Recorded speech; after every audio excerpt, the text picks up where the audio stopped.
I'm just going to be recording. So it's recording, so whenever you're ready, just look right in here and we can go for it. All right, let's do this.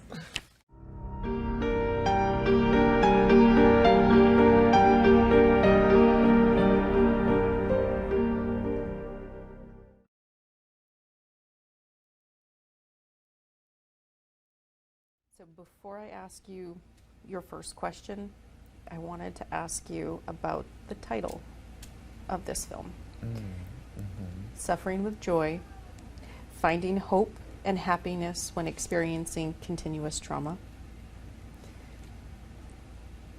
Why that title?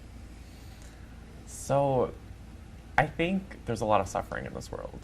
And I know that's definitely been the case for me. My life has felt like it's been torture, like it's been suffering. But I think that along the way, I've been like, where is the happiness in all of this? Like, there's a lot of healing, there's a lot of shittiness, but I also want to be happy. So I think it's like that dichotomy of like, there's a lot of hurt, there's also a lot of joy in this world, and trying to find the joy and happiness amongst healing, you know, because healing's a journey and it doesn't really end. So can you tell me a little bit about, and maybe this will be revealed as you share your story, but what does continuous trauma mean to you? Continuous trauma is like, it's the mental stuff that goes on in here, you know, like all the self-doubt and the inner critic, but it's also real life trauma that happens every day and continues to happen. Whether it like just inflicted on people, because we're seeing traumas all the time. You can just turn on the news and see it every day. So continuous trauma is, yeah, it's the mental, but it's also the physical. All right. So we're going to go way, way back. Where do you want to start with your story? Yeah, I want to start with childhood. Okay. Do you want to start with childhood because there's some aces we need to unpack, or do you want to start with childhood because that is truly where this continuous trauma journey began? What do you mean my aces? You haven't learned about aces yet? No. Adverse childhood Oh, you mean, experiences. okay, aces. Your okay. aces. Sorry, yes, let me name that. Expression. No. So, are we going to unpack some of that? Is that what we're doing now? Okay. Mm-hmm. It's kind of both. It's kind of both. It's okay. where it starts, and you gotta unpack all Oh. all that stuff too. Okay, so just point of reference. Where were you born? Connecticut. When were you born? 1999. What is your astrological sign? Cancer. Leo moon. Aries rising. Okay. So tell me about your childhood. Yeah, so I've been experiencing depression and anxiety and panic thoughts like ever since I could remember. The age that really stands out to me is 6. I feel like a lot of things happened at that age. My father's in the military, so after 911 he was called up. That was around the time that he left, and I was left with my mom and my 2 brothers. Around that time, I started emotionally eating a lot, and that was around the time where I stopped feeling. I stopped having any emotions. And yeah, to me, like 6 just stands out as the age where kind of trauma like starts for me, my mental health journey. Yeah.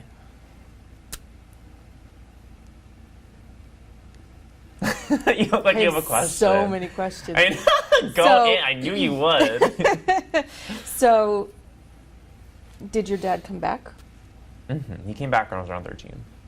So he was deployed for that entire time. Mm-hmm. But he came back every weekend. Like every weekend he came home. So where was he deployed to?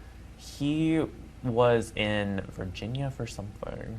I don't know. And then he was in the Pentagon for a long time. He was lieutenant colonel in the Marines. So pretty high up there. And yeah, he was going to be deployed to Iraq at some point, but that didn't happen. So he was in the States the whole time he was gone, but he was lots of miles away from our home. So how did that influx of having him, that back and forth of his presence in your life, how do you think that impacted you and your mental health? I think it was really confusing that he came back every weekend to me.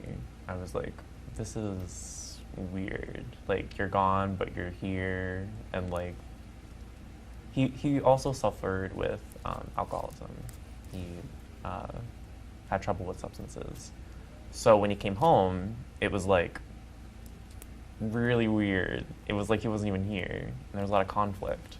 So I almost in my mind was like, when he's not here, things are more calm, and when he's here, everything's like blowing up. So I think for me, it just felt like chaos, to be honest. I didn't really feel like I had a parent, like a dad, for a long time, because he was gone, and when he was here, he wasn't here. And then, and then for my mom, like, she was suffering with a lot of stuff too. Like, she was kind of dealing with being a single parent, and I felt like she was kind of angry a lot of the time. And so I didn't really feel like I could go to her with anything emotionally. And it was around this time too that I have a very vivid memory of my mom telling, like, I was crying to her. I don't remember what I was crying about. I was 6. You cry about things. But like, she told me to stop feeling. She was like, you're too old to be crying like this. So to me, I got the message of, don't feel. Emotions aren't a thing that's really respected here. So I just suppressed my emotions for a really long time. So yeah, it impacted me quite a bit. So a couple more things I'd like to unpack. So you introduced siblings. Where do you fall in the sibling? I'm the baby. You're the baby. I'm a baby. And what were the ages of your siblings when your dad was deployed? Do some math, Meg. Do some math. I'm not a math major. You have 2 older brothers? Yeah, I can tell you about their difference from me, okay? Okay. My brother, the middle one's 18 months, and God, I think the oldest one's 7 years, I think. I remember when I was pretty young, he graduated and left my home. So, around like 10 years old. It's all kind of fuzzy. My childhood's kind of fuzzy, to be honest. And while this is not their story, what was the impact of your father's deployment on them, and how did that relate to their relationship to you? I wasn't really sure, to be honest. Like, there's a thing in alcoholic families where everything's hush-hush, and you don't really speak about anything that's going on. So after any instance that happened, it was like, we're not going to talk about it. It didn't happen. So I felt like I never talked with anyone in my family about what was going on or what we were feeling. So I don't know. And the more I grow up and learn about things that happen in my family, I'm like, there's some stuff going on with everyone. But I think it was hard on all of us, you know, when having one less person around for any reason is pretty hard, only having one parent. So you said that you couldn't really go to your mom about everything that you were facing. Mm-hmm. Who did you turn to, or did you not? I didn't really turn to anyone. I kind of suffered alone. There was a teacher in 3rd grade that I got along with. I remember I opened up to her because I spent I think it was every morning or 3 mornings a week with her, and she was teaching me math. Remember, I was like, I want to be a math teacher. No, I don't. But I remember I opened up with her, and very soon after I felt like I was finally comfortable with her, she moved away. I remember that was the last time I cried real tears, honestly. In the 3rd grade? Mm-hmm. That was one of the only times I can really vividly remember me crying real tears, because I remember thinking what am I gonna do now? I really don't have anyone. So after that, I opened up with people, you know, with my friends in middle and high school, but, you know, it was hard. So, is there anything else you want to share that happened between the ages of 6 and 13? That's part of your journey? I knew I was a girl when I was 6 years old, too. I remember going to my mom, and I was like, I'm a girl. Why am I not a girl? And her being like, you know, like, this is what you're with. This is, you have to accept it. And apparently I did things like wear heels. And, like, I told people I wanted to wear dresses. But, yeah, that was also something I knew. But then I was like, oh, I'm a boy, I guess, so. And aside from her responding, saying, you are a boy, and that's just the way it is it a conversation you ever had with your father? Or was it kept between you and your mother? Apparently I had conversations with my father. I don't remember them, but apparently I told him that that's what I wanted to do. And apparently the reaction wasn't pleasant. I don't know. Oh, also around this time, I was going through a hitting phase where I was hitting a lot of things. And a lot of people, apparently, so there's that too. Do you know how or if that was, how your parents responded to that, or helped you through that, or? I don't remember, to be honest. So at that point, the mentality might have been boys are just boys, and this is how boys behave? Perhaps. Even though you clearly said, I am a girl. Yeah. Okay. So what comes next? Something I want to do name right now, too, is, like, with this, is that I'm not, like, blaming or shaming my parents for anything.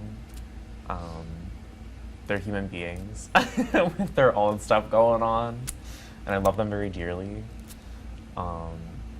So whatever I say about them it's not to shame or blame, you know. I accept everything that happened. Anyway, what was your question? Well, my question is, what next? Like, so you went through a phase where you were lashing out.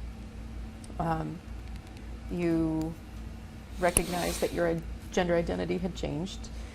Well, not changed, you just named it.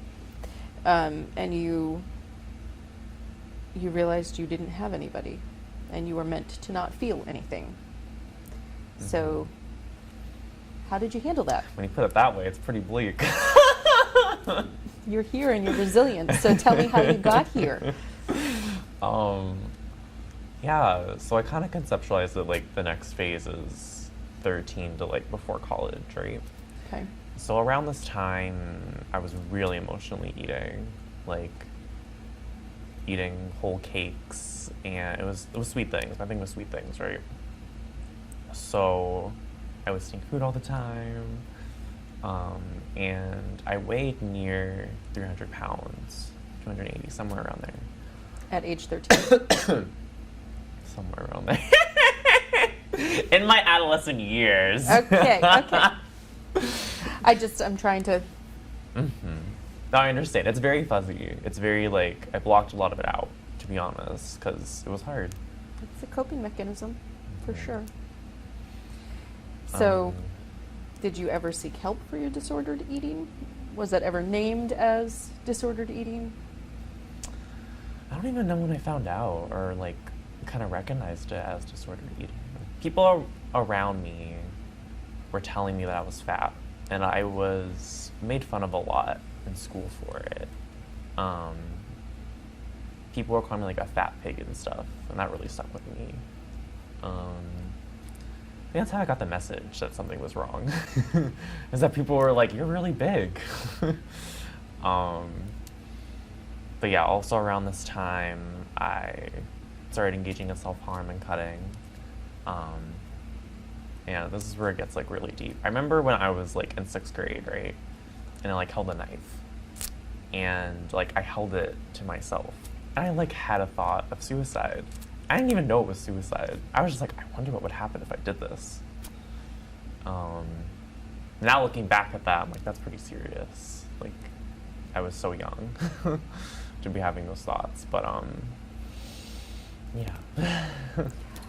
So, I think in like the PSA, one of the messages you want to get out through your story is that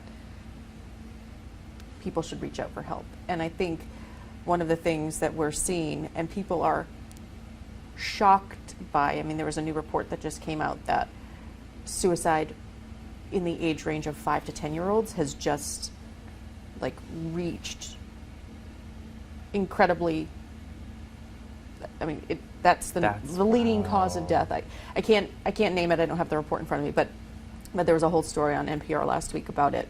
And while it's not a large number of 5 to 10-year-olds, there are 5 to 10-year-olds that die by suicide. Yeah. And I think people don't recognize the emotions that kids that age can face. So what would you say to, a parent or a teacher or anybody who might see some, your 6th grade you who doesn't realize what they're thinking, doesn't, you didn't have the words to name it, but looking back, Mm-hmm. Kids have a felt experience.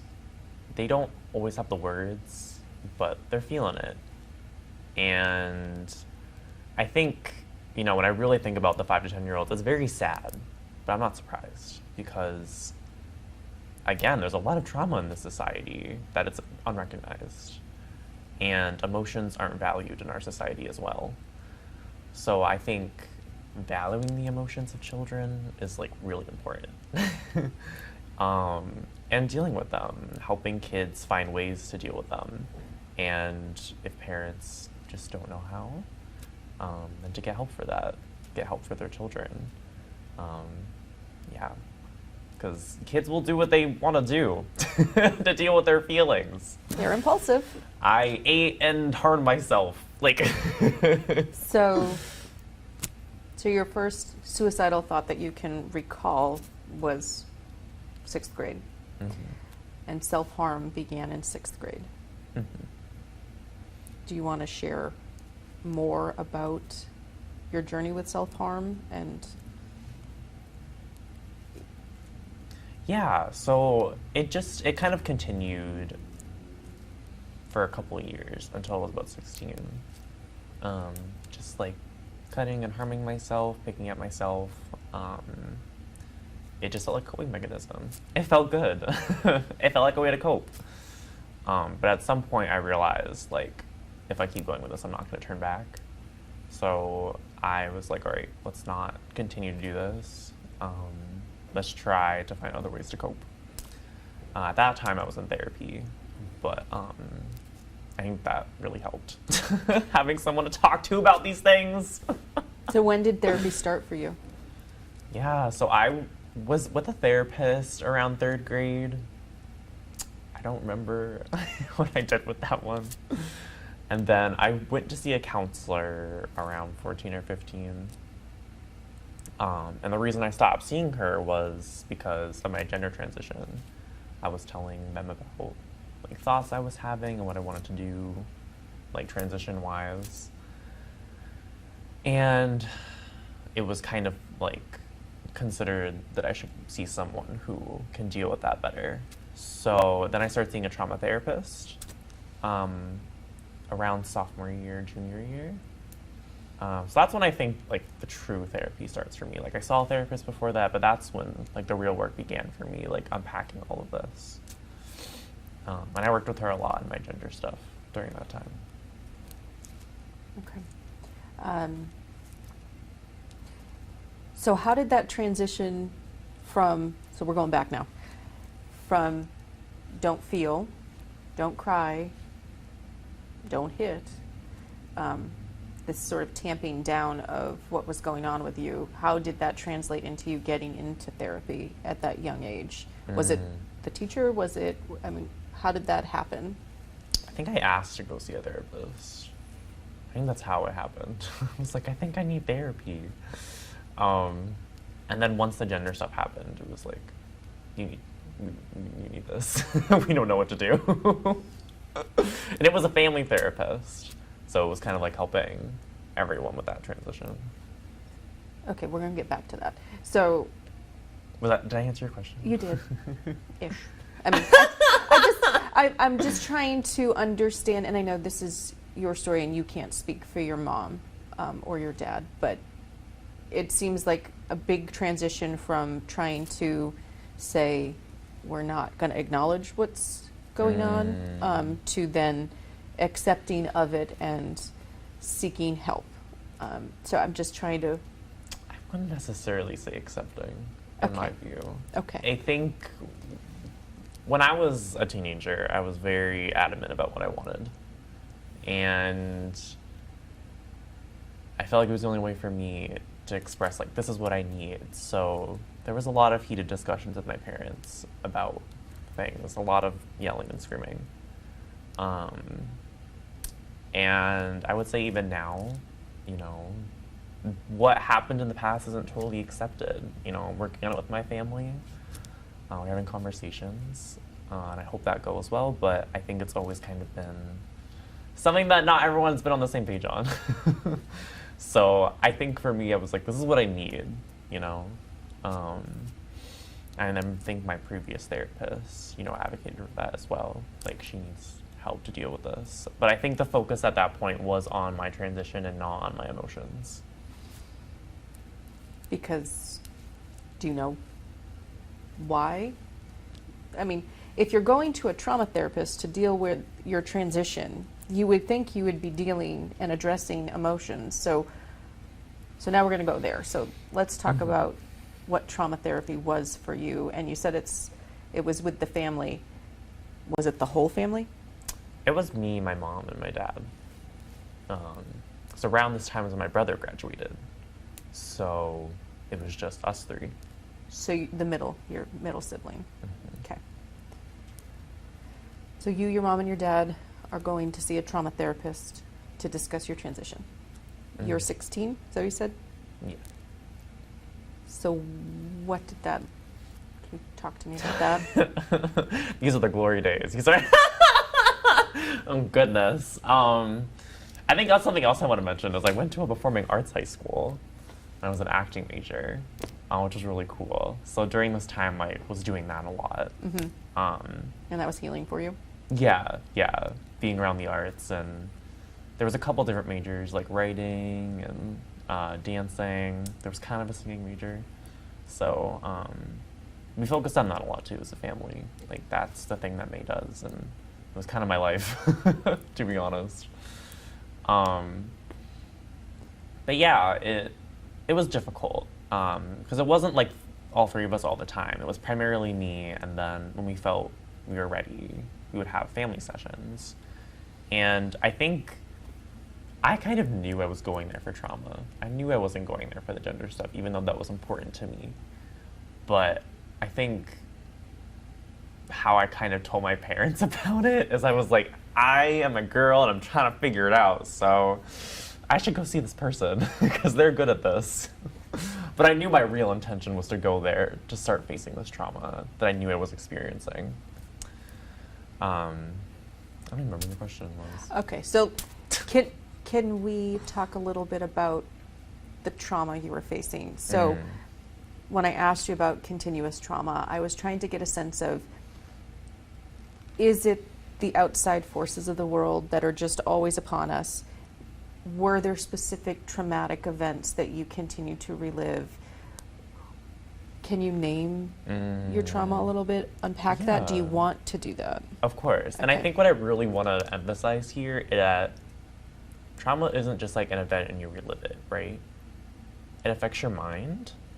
And especially, I have complex PTSD. Oh, we didn't even talk about my diagnoses yet. We got to get there. We're going to get there. Ooh, it's spicy. Still so much to get through. Oh my goodness.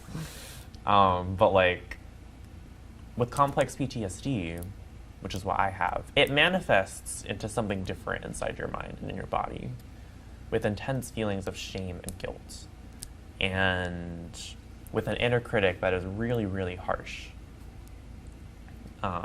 And those don't have to have specific events. Those just happen every day. Sometimes even when I breathe, I feel shame. I breathe, I feel guilt. So that's kind of how, like, when I talk about continuous trauma, it's that internal stuff as well as the events that keep happening. So let me give you an example. So I'm dealing with all this stuff, right? But I'm 16, this depression and eating. And around this time, one of my friends threatens my life.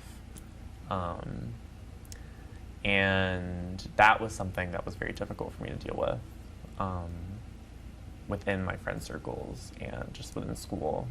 It was quite hard for me. I didn't really tell anyone about it. It wasn't something I really talked about with people. So it's, you know, dealing with all the emotions that go around with that, right? And just, I still even think about it. I'm like, did that really happen? Was that real? But, like, I know it was. So when you say you had a friend threaten your life, this is not like, I'm going to kill you. It was like that. Was it a statement or was it more? I mean, I don't want to get too deep into it, but it was a statement and there was some physical action that happened. I left that incident. I wasn't too harmed, but it was still quite difficult. I was going through like the most depressive stage in my life, and then I was like, oh, well, this happened. I don't know how to feel about this. Like, how close were you with this friend? I would have considered them one of my like closest friends at the time. And did they indicate their motivations for? I think it was like there was some boy trouble going on. I know that sounds like what, but like this is adolescence. We're like 16. This is so important. That's life. So I think it was that, and we had other conversations about like, you know, how you're viewed when you're in high school. Like apparently it was popular. I don't know. So there was that aspect of it too. But yeah. Did you ever reconcile? No. We didn't really talk after that. Okay. You don't want to go much deeper, so we're going to leave it there. Mm-hmm. So you are not 200 pounds anymore. So when did you get a handle on that? Was that a healthy process for you, or was that a spiraling point? How did that happen, transformation happen? So one of the things during this time that gave me a lot of joy was Zumba. Doing Zumba, which is an aerobic dance workout. Fitness in disguise. It was one of the things I identified, like sometimes I would feel sad all the time, but I was like, Zumba makes me happy. So I did Zumba for a couple of years. I started when I was 12, and then I became a Zumba instructor when I was 16, which was really exciting. Excuse me. And that's kind of how my weight loss started, as I started teaching. And when you teach, it's a very different experience than when you're a student. Like, you gotta really pump it up. Like, this is like the Zumba dance, so. But yeah, that's kind of how I lost a lot of weight, is I did a lot of Zumba. I was very physically active during that time, which continued into college too, when I was still an instructor. And I also, when I started hormones, I noticed I lost weight a lot easier, which is weird. I know. We just had this conversation that's converse reality, usually. Okay. Yeah. So when you said you were bullied for your weight, or I'm using the word bullied, but that's the word I'm putting out on the table. So when you were getting negative attention for your weight, what age range did that span? Like, how long did that last? I don't really know, because I feel like for me, weight loss was gradual, you know? It wasn't like an overnight thing, but it kind of was like, I was really heavy when I was 13, and I just gradually became like a twig when I was in college from doing all that Zumba. But even like until I became very, very skinny, I kind of got the message that I was overweight the whole time. Even when I was skinny, I felt like I was overweight, but that's a whole nother topic. It's a whole nother story. Okay. So I feel like, in true Amber May fashion, we're bouncing all over the place. So Yeah. we need to find the through line here, because we've got, and I'm going to, just for brevity, recap. And I don't mean it to. Mm-hmm. We have sort of an absentee parent from age 6 to 13. Dad came back at 13. You have had one brother leave the household in this time period, and another one who's about to leave. How was that for you? Mm-hmm. You know, that whole re-finding your family. Yeah. Yeah, let me tell you this until like college, because I feel like that's Okay. kind of how I see it in my mind. So my father came back, right? And his alcoholism was really bad during this time. Like, he would drink all of the time, and I have memories of him like falling up and down the stairs, and it was a lot. It was intense, and it kind of came to a point where, you know, he would drive and he was intoxicated, and it was like, you need to go out. Like, this is getting to a point where this isn't sustainable. Like, you're gonna die. So he did. He went to rehab, and came back, and he wasn't entirely sober, but it was much, much better. Like, it wasn't any of the incidences that were happening before. So as a family, that was pretty tough. But then after that was kind of dealt with and things were safer, my brother left, right? And me and my family just didn't get along. Like, it's just like, I was a teenager, I was angry. I was like, this is some bullshit. This is all some bullshit. So, yeah, there was a lot of arguments, right? Which is why you were going to family therapy and stuff. And when I was a senior in high school, there was a lot of incidences where I like left the house and lots of arguing and screaming. But through the family therapy process, we were able to reconcile enough, at least, where things were safe and okay. When I was a senior too, I remember that I left my house at one point, and I told my guidance counselor at school, I was like, I'm afraid to go home. Like, I haven't been home in a couple days. Like, I'm afraid that when I go, I'm going to get screamed at, and I can't deal with it. And they were like, you have the option to call the Department of Family Services, DHS, it's called in Connecticut. Department of Home Services? I don't know. It's called different things everywhere.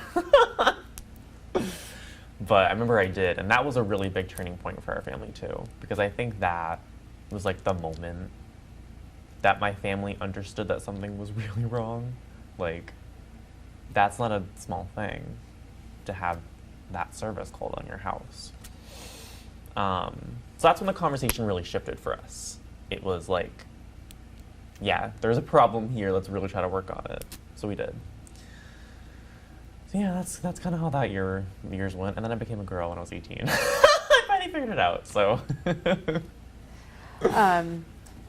So I hear you describing a lot of emotional, well, what I would name as emotional abuse that might have been happening in the household. Was it ever physical? Mm-mm.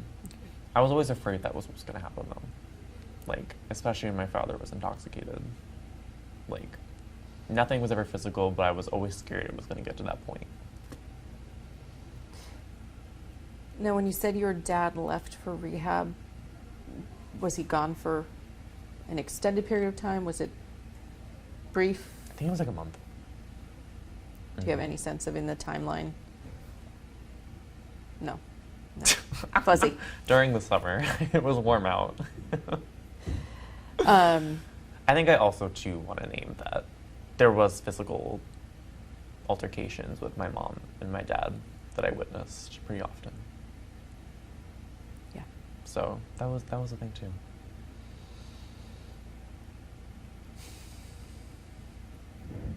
Well, that's not nothing. Yeah. All right, so you are now May Homan. You're Mhm. 18 years old. You are a woman. Yes. Tell me about how that changed your life. So leaving my house was like a liberating experience for me. I kind of felt like it was the first time I started living. I started to meet a lot of people. I went to USM in Maine, University of Southern Maine. Went through like 5 different majors and then landed on a double major in sociology, women gender studies, with a minor in psychology. Practice saying that a lot, so I got it. And yeah, I was just talking to a lot of people, meeting a lot of people, exploring myself. I started hormones around that time, or when I was 17, somewhere around that age, I started hormones. So I started really coming into my body, went through second puberty. So it was just an exciting time. It was exploring a lot and meeting a lot of new people, doing a lot of new things. And then I remember after my first semester, I started experiencing depression again. And I was like, okay, I think it's time to go to therapy. So I went to see a college counselor. And then at the end of my first year, so the end of the first spring semester, I went into crisis because I started having feelings. I didn't know it at the time, but like I had panic attacks every time I had a feeling about something. And I have lots of feelings. I'm a very feely person. So after only experiencing depression and anxiety and sometimes love, having a lot of feelings about things is really weird. So I went into crisis, had like a suicide attempt. But I got through that with the help of my friends and the crisis staff.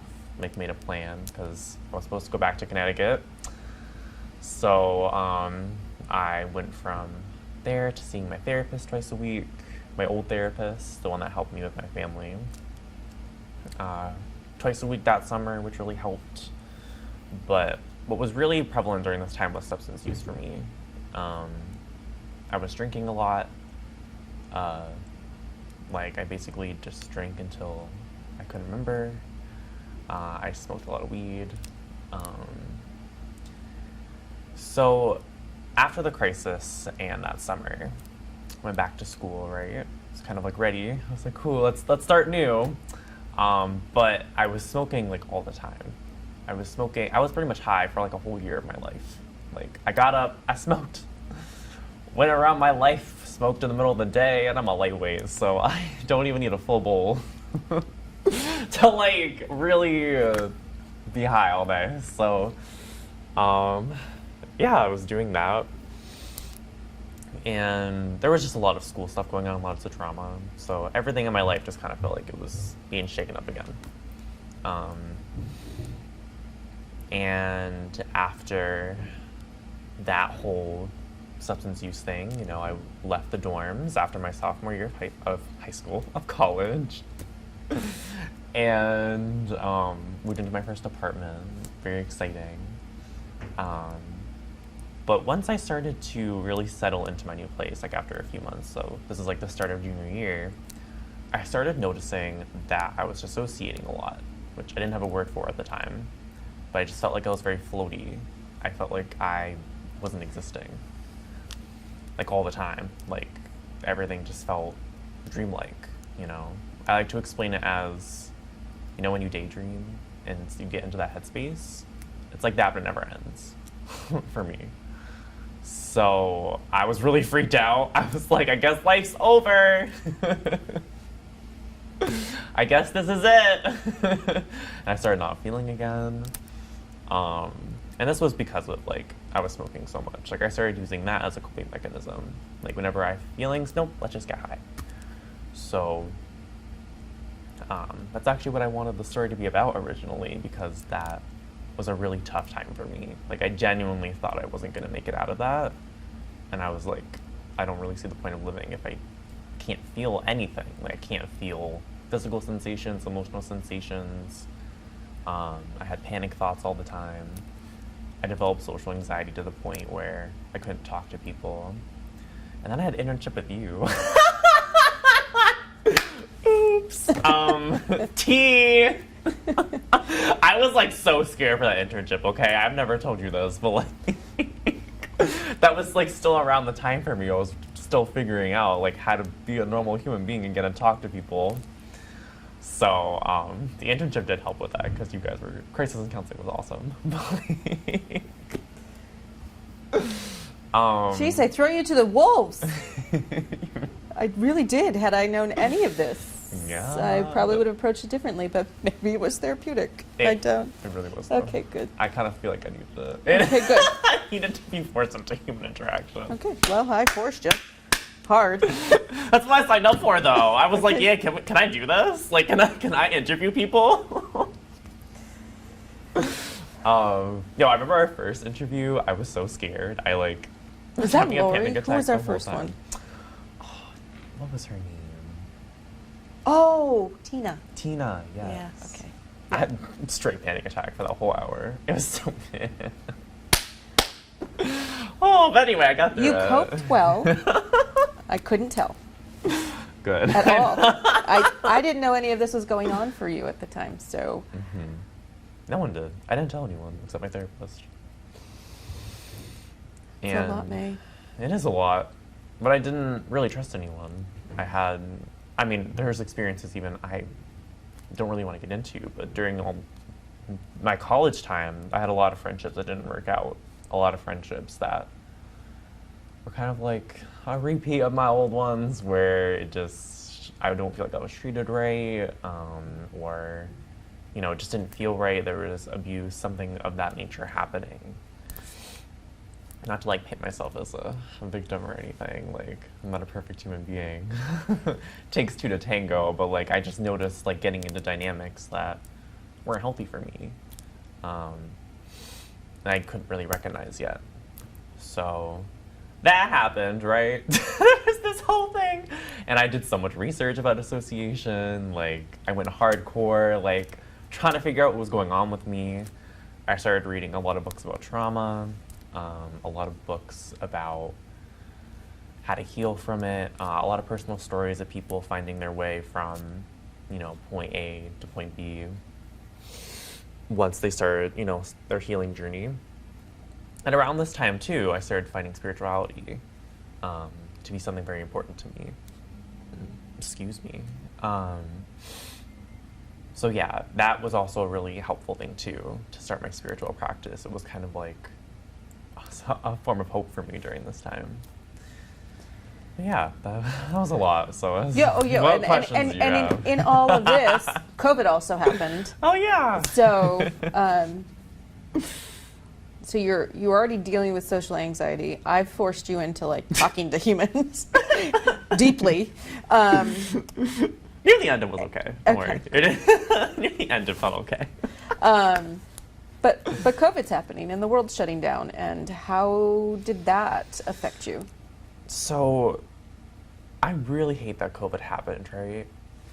But like, it was so good for my mental health. Or at least it felt really good. I was like, oh good, now I can just not talk to anyone. And it's fine. I'm not forced into any social interaction at all. The only social interaction I had during that time was my job, which was really helpful too.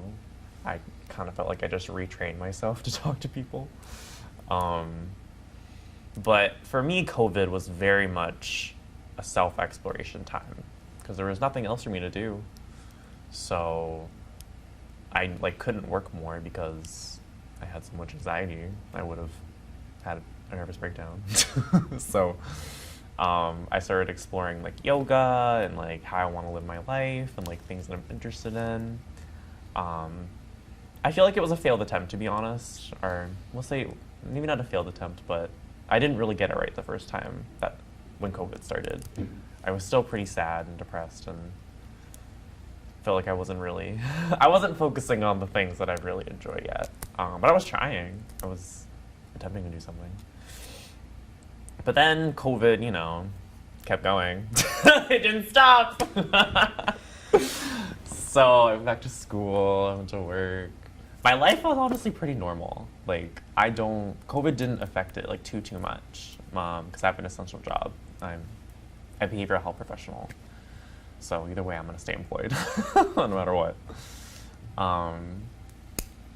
But yeah, I kind of want to go into the hospital stuff, but I want to make sure if you have any questions. Well, so I'm wondering, well, we can go back to my questions, but I do want to know, did you experiment with substances before you got to college, or was this, you're just in an... Okay. It was just college. Like, that's kind of where, because I had sworn off substances when I was a teenager. I was like, I'm never doing it. I know where it's going to lead me. Well, that's where it led me.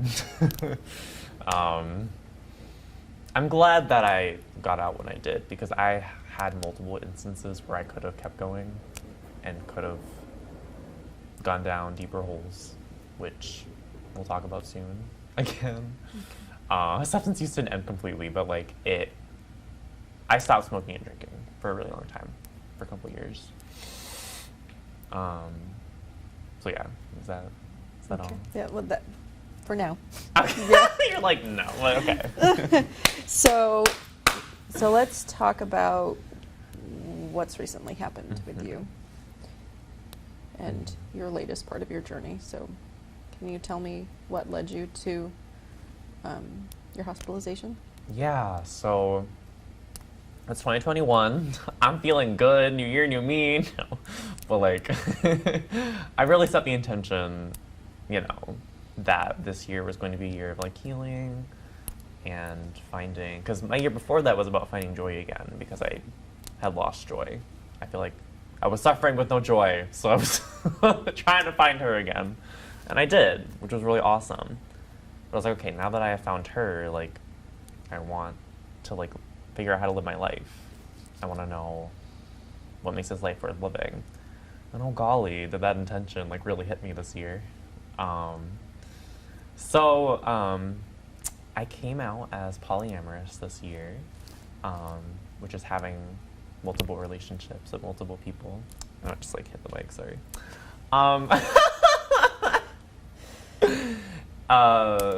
And yeah, for me that was like a huge exploration point this year. Kind of like recognizing and admitting to myself, like, yeah, you kind of are into this thing. Because before that I was like hardcore monogamy, like only one person. But I was having a lot of conversations with people about polyamory and noticing that a lot of people do it and don't talk about it. Mm-hmm. So I was like, oh, okay. Like, this is just like everything else in our society that we do, we just don't talk about and is stigmatized. So COVID's still happening. Yeah. How do you explore that what was that exploration like for you? Because, Have you heard of quarantine dating? Well, I have a friend who's been divorced and wanted to get back out, and she's kind of shared her journey on social about how hard it is to date but I think she, hashtag quarantine dating. It's a thing. Okay, so talk to me about how that might have, what. Let's just go there. How's your dating life? I've got this monogamy thing going on, but really, so you're. How far do you want to go into this? No. Matt might need a break. So But my question, but really though, I mean that's a tough thing to unpack when you're not supposed to be like intimate or close. And it was kind of like the height where like vaccine hadn't come out yet. We were all like really practicing social distancing and masks. And I was like, hey y'all, I'm ready. Come at me. I'm a person when it comes to dating, like I feel like the people who are meant for me are gonna come when they're supposed to. And so I haven't really had a lot of relationships or long-lasting relationships in my life. Just because I feel like I haven't vibed with people or it hasn't worked out, But a lot of people who I knew during that time, a lot of people who were my friends, were poly. And some of those people, it sounds like I'm polyamorous, were like, hey. So this is a thing we can explore now. So I started exploring with a lot of different people who, were kind of in my COVID circle, like people who, like, I knew where they were going and everyone was being safe. And so yeah, and kind of why I bring this up is because I was feeling really high at this point, right? Like, I was like, yes, I'm exploring myself, new aspect, cool, like, really exciting. I'm, like, gonna finish college this year. I just started a new job, like, with kids who are experiencing trauma. I was like, I almost feel on top of the world. I was like, yes, this is great. And then one of my relationships with someone didn't really work out. And it really affected me, like, more deeply than I had thought it did. And other things kind of came to a head too during this time. I was having a lot of, I was talking about before, like, deep inner critic thoughts, deep shame happening, just over living, talking to people, breathing. And I started panicking about school because transitions are really hard for me. Something I've noticed that it really triggers me. So I was like, I'm gonna graduate soon, like, this is crazy. And everything was just shifting for me. And it was very hard for me to deal with. I didn't really feel like I had a stable foundation at all. And I kind of broke down. It was kind of crazy. Went off the deep end, kind of. I got really depressed. And I couldn't concentrate at school. So I couldn't really throw myself into anything. I was like, my relationships are bad, my school is bad, I don't have a job right now, like, I'm shifting. So I started drinking again, smoking again. And that kind of came about because there was like a week of intrusive thoughts, right? There was like a whole week where I was trying to be safe and doing all my skills, doing all the steps that I do. I remember, and I'd been on the phone with crisis multiple times that week. And I remember, like, I was making a plan with one of the crisis workers, and, in any other instance, this is what I need to hear, right? But this crisis worker said, like, I see how hard you're trying. I really want to, like, name that and have that be seen and heard. And I thought to myself, yeah, why am I trying so hard? Why am I still continuing to do this? I'm not happy. Nothing in my life's working out. So I just went on, like, full self-destruct mode, like hurting myself, scratching myself, drinking. I almost, like, dropped out of school and work and everything. Yeah, I totally went off the deep end. I wanted to self-destruct. I wanted it all to be over. And, at one point, the turning point for that for me was I started doing substances pretty hard again, right? And I took some pills. I'm ADHD, right? I have ADHD. And I had some medication that was left over, like, very long time ago. Like, I thought I forgot I had. So I took some of that, and I felt, like, good. I was like, oh, I feel like a normal human being. And I was like, wait, if I have to take pills to feel like a normal human being, there is something terribly wrong going on right now. There's something deeply wrong. So I made the decision that night to go to the hospital and go to the psychiatric hospital, because I knew that I wasn't going to stop. Like, I was going to keep going. I was going to seek out more substances, harder substances, and that was going to be it. I wasn't going to be here. So I made a different choice instead, and it ended up saving my life, because I was unsafe and not stabilized, and it was what I needed. I needed to go to the hospital.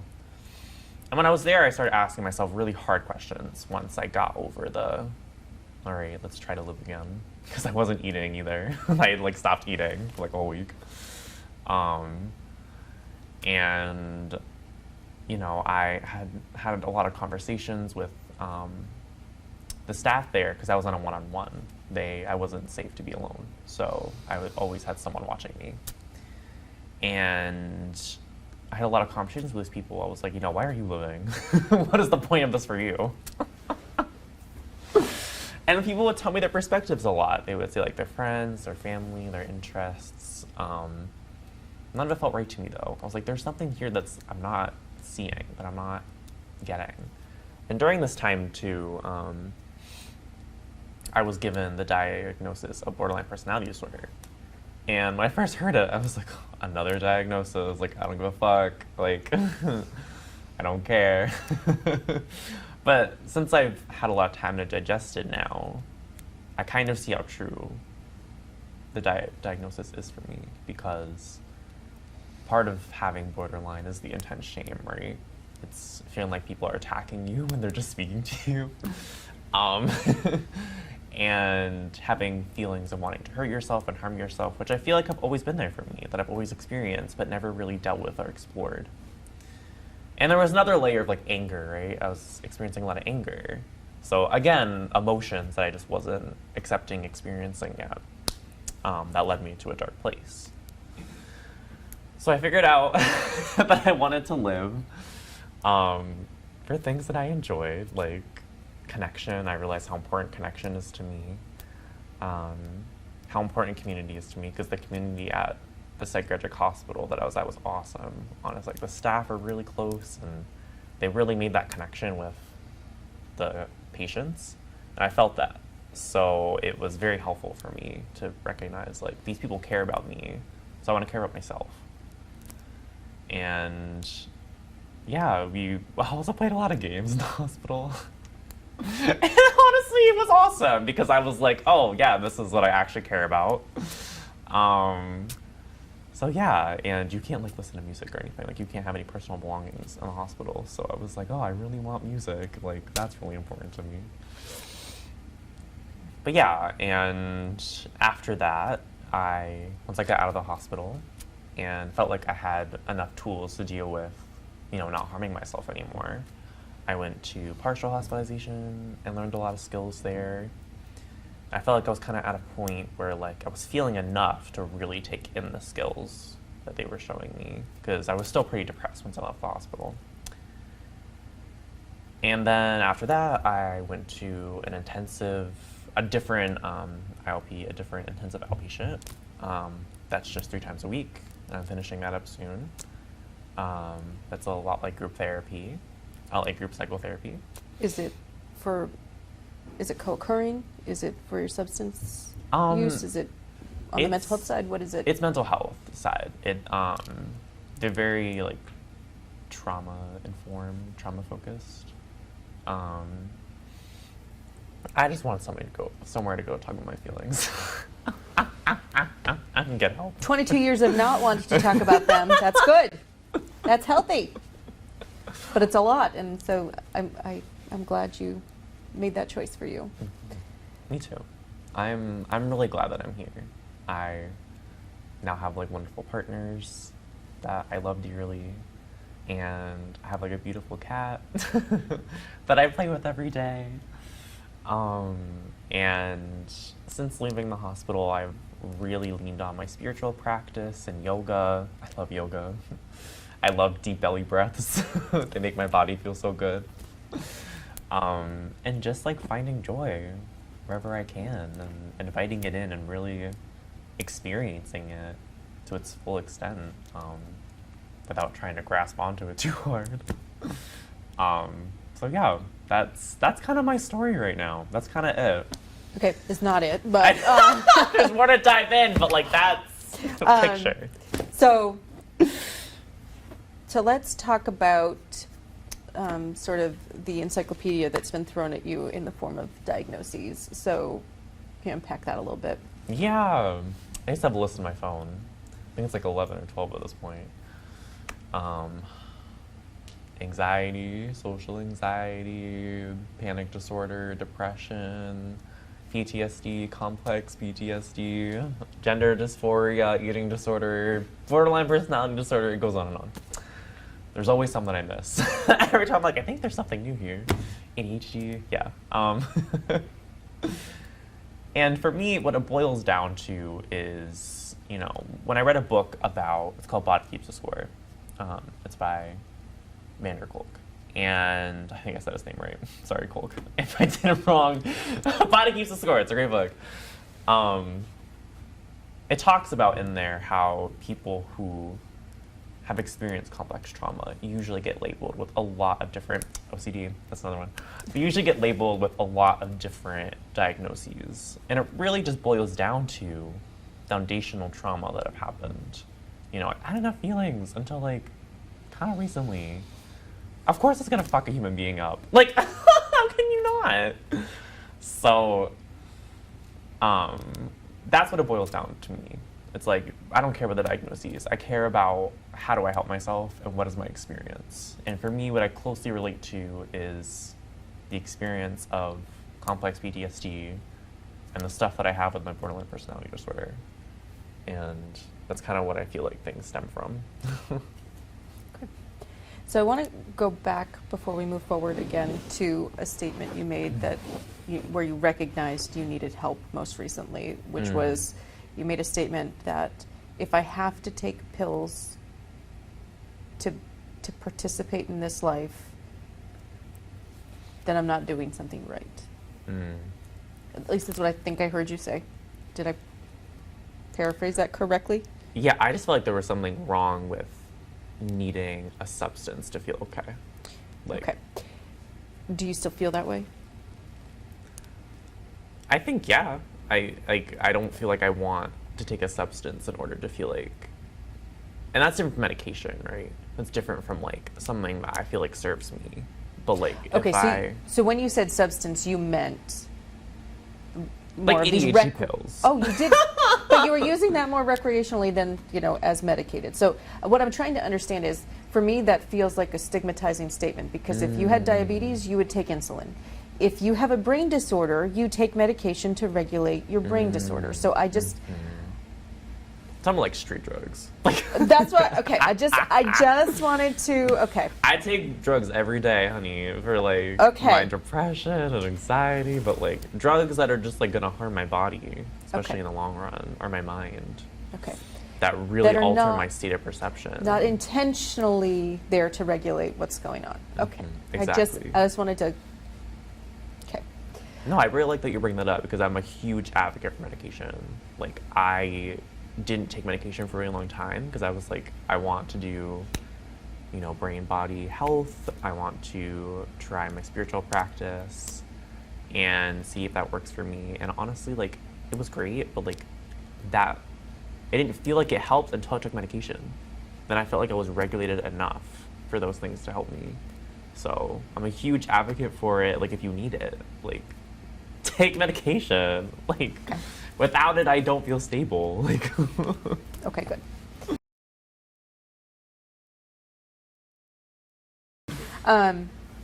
Okay, so we're moving forward now, while still looking back. So, what has been the hardest part of this journey for you?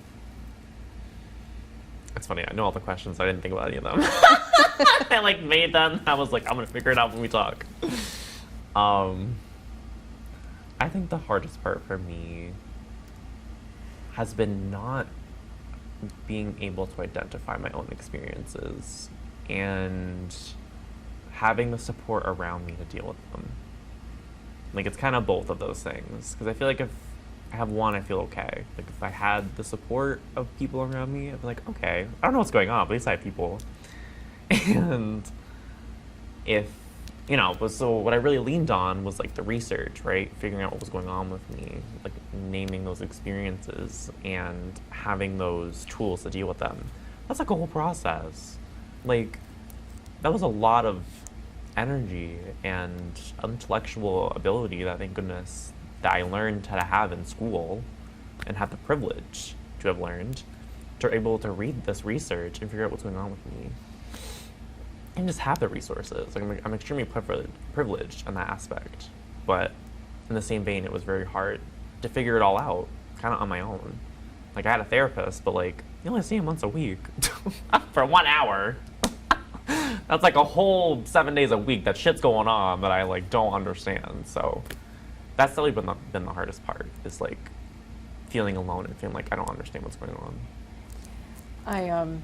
One of the things that has been a through line for me, and I think you just named that, but differently, because I think you're kind of, that's how you feel, but the way I see it, and I'm sorry that you had to be this way, but you've been an advocate for yourself since age 6. I mean, that's incredibly impressive. I mean, it's sad that you had to, but you've always had that voice and, you know, that self-awareness that this isn't right and I need something different for me. So I just want to Thank you. Bravo. It's gotten me through. Yeah. It's gotten me through. I'm kind of going through the process of unlearning that, to be honest. It's a hard Like, habit to shake.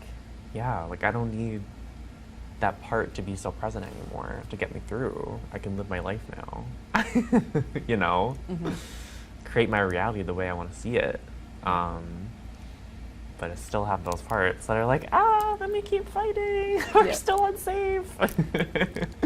But I think that part, because it really got me through all of this. You know? Yeah. Without it, I wouldn't be here. Definitely. So let's talk about what's working for you right now. What's helping you live your life? The point of all of this. You know, the finding of the joy. How do you do that? The suffering and the joy. How do you do that? That's a really good question. I tried to figure it out for so long. Let me tell you what didn't work, and I'll tell you what does work now. We live in a capitalist society, right? That can't be, you know, that's just the truth. And our culture focuses a lot on work, a lot on do, go, go. And for me, that's what my lifestyle was a lot, especially in college, like taking 18 credits and then working and then, I don't know, getting drunk at night, but like, it was just go all the time. Work 60 hours a week at one point, like, and I kind of realized, you know, once I started dissociating and having lots of panic attacks, like, I can't do this. That can't be how my life is, because I just mentally cannot do that. But I was still kind of in that mindset for a very long time, even when I wasn't working a lot and doing a lot of school, that like I wasn't really worth anything if I wasn't doing that, if I wasn't working, if I wasn't continuing to strive to get better. And I went to the hospital, figured all that out, and nonchalant. And now I'm just focusing on other aspects of my life, like, and just being there and appreciating it. Like, for me, it boils down to the values that I have, right? I really value connection. So I spend lots of time with my cat, because my cat loves to lick. She's so special. Her name's Baby Girl. Maybe we'll put pictures in here. I can't. She is like the love of my life. And I have wonderful partners that I spend lots of time with and talk with. And, you know, for me, that makes life worth living, is spending time with people that really give me joy and just like shooting the shit and just doing whatever. And also like accepting myself and time with myself, you know? I say to myself all the time, solitude is sacred. And before, when I was alone, I would feel really lonely, like all the time. Like as soon as someone left my vicinity, I was like, I feel deeply alone, like deeply lonely. So really like finding ways to spend time with myself that feel fun, like doing yoga, and I like will dance in my room, make jokes, and like, I don't know, like it works, like. Do you? There's been this mantra that I've seen a lot of people using lately that what you just shared kind of reminds me of, which is that sort of this I am enough movement. Yes. So I think, you know, people, you know, the hamster wheel of life can Yes. definitely, yeah. I love that. Yeah. That is like, I love that's a movement, because that has definitely been a journey for me to say like, you know, I have to wake up in the morning and say whatever I do is enough. Whatever I do or do not do, I'm still valid. Even if I don't call it work anymore, because I know that's like a trigger for me and it means that I'm not okay. But like, if I really need to, my mental health, that's okay. I'm not gonna feel guilty about it. If I had to cancel all my plans or like I feel like really bad going through everything about my day, it's enough. Because if I don't say that, my mind gets pretty angry at myself and I go down rabbit holes.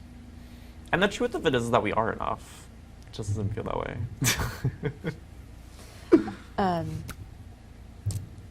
So this is not on the not on the paper because this Off is the me. record. So I just want to touch base on your substance use and where you're at on that. Are we approaching that as like sobriety abstinence, or are we taking a harm reduction approach? Where are you at in that part of your journey right now? This is gonna go a different direction, so I answer your question and then go in this direction. I'm gonna try to stay on track here. For me, I know myself, and if it's 2 all or nothing for me, I can't use substances sometimes. It's just not how it works for me. So for me, I need to stay totally sober and not engage in substances for me to be healthy and happy. And they honestly just really affect my brain, like my thoughts. I usually get very negative whenever I use substances. So that's my approach. It's like I don't feel like this serves me. That being said, I drank this week, being completely open. Like, I feel like I went down the rabbit hole and back this week. Where I was just like, I don't want to live life anymore. So I started drinking again. And I was like, nope, this is not what I want to do. Like, this is not the person who I want to be. So I made a very different choice this time too, and felt like I had the tools and the support and structure around me to not continue to make that choice. But yeah, it's a decision I gotta make every day because my brain's like, you can do that. That's an option.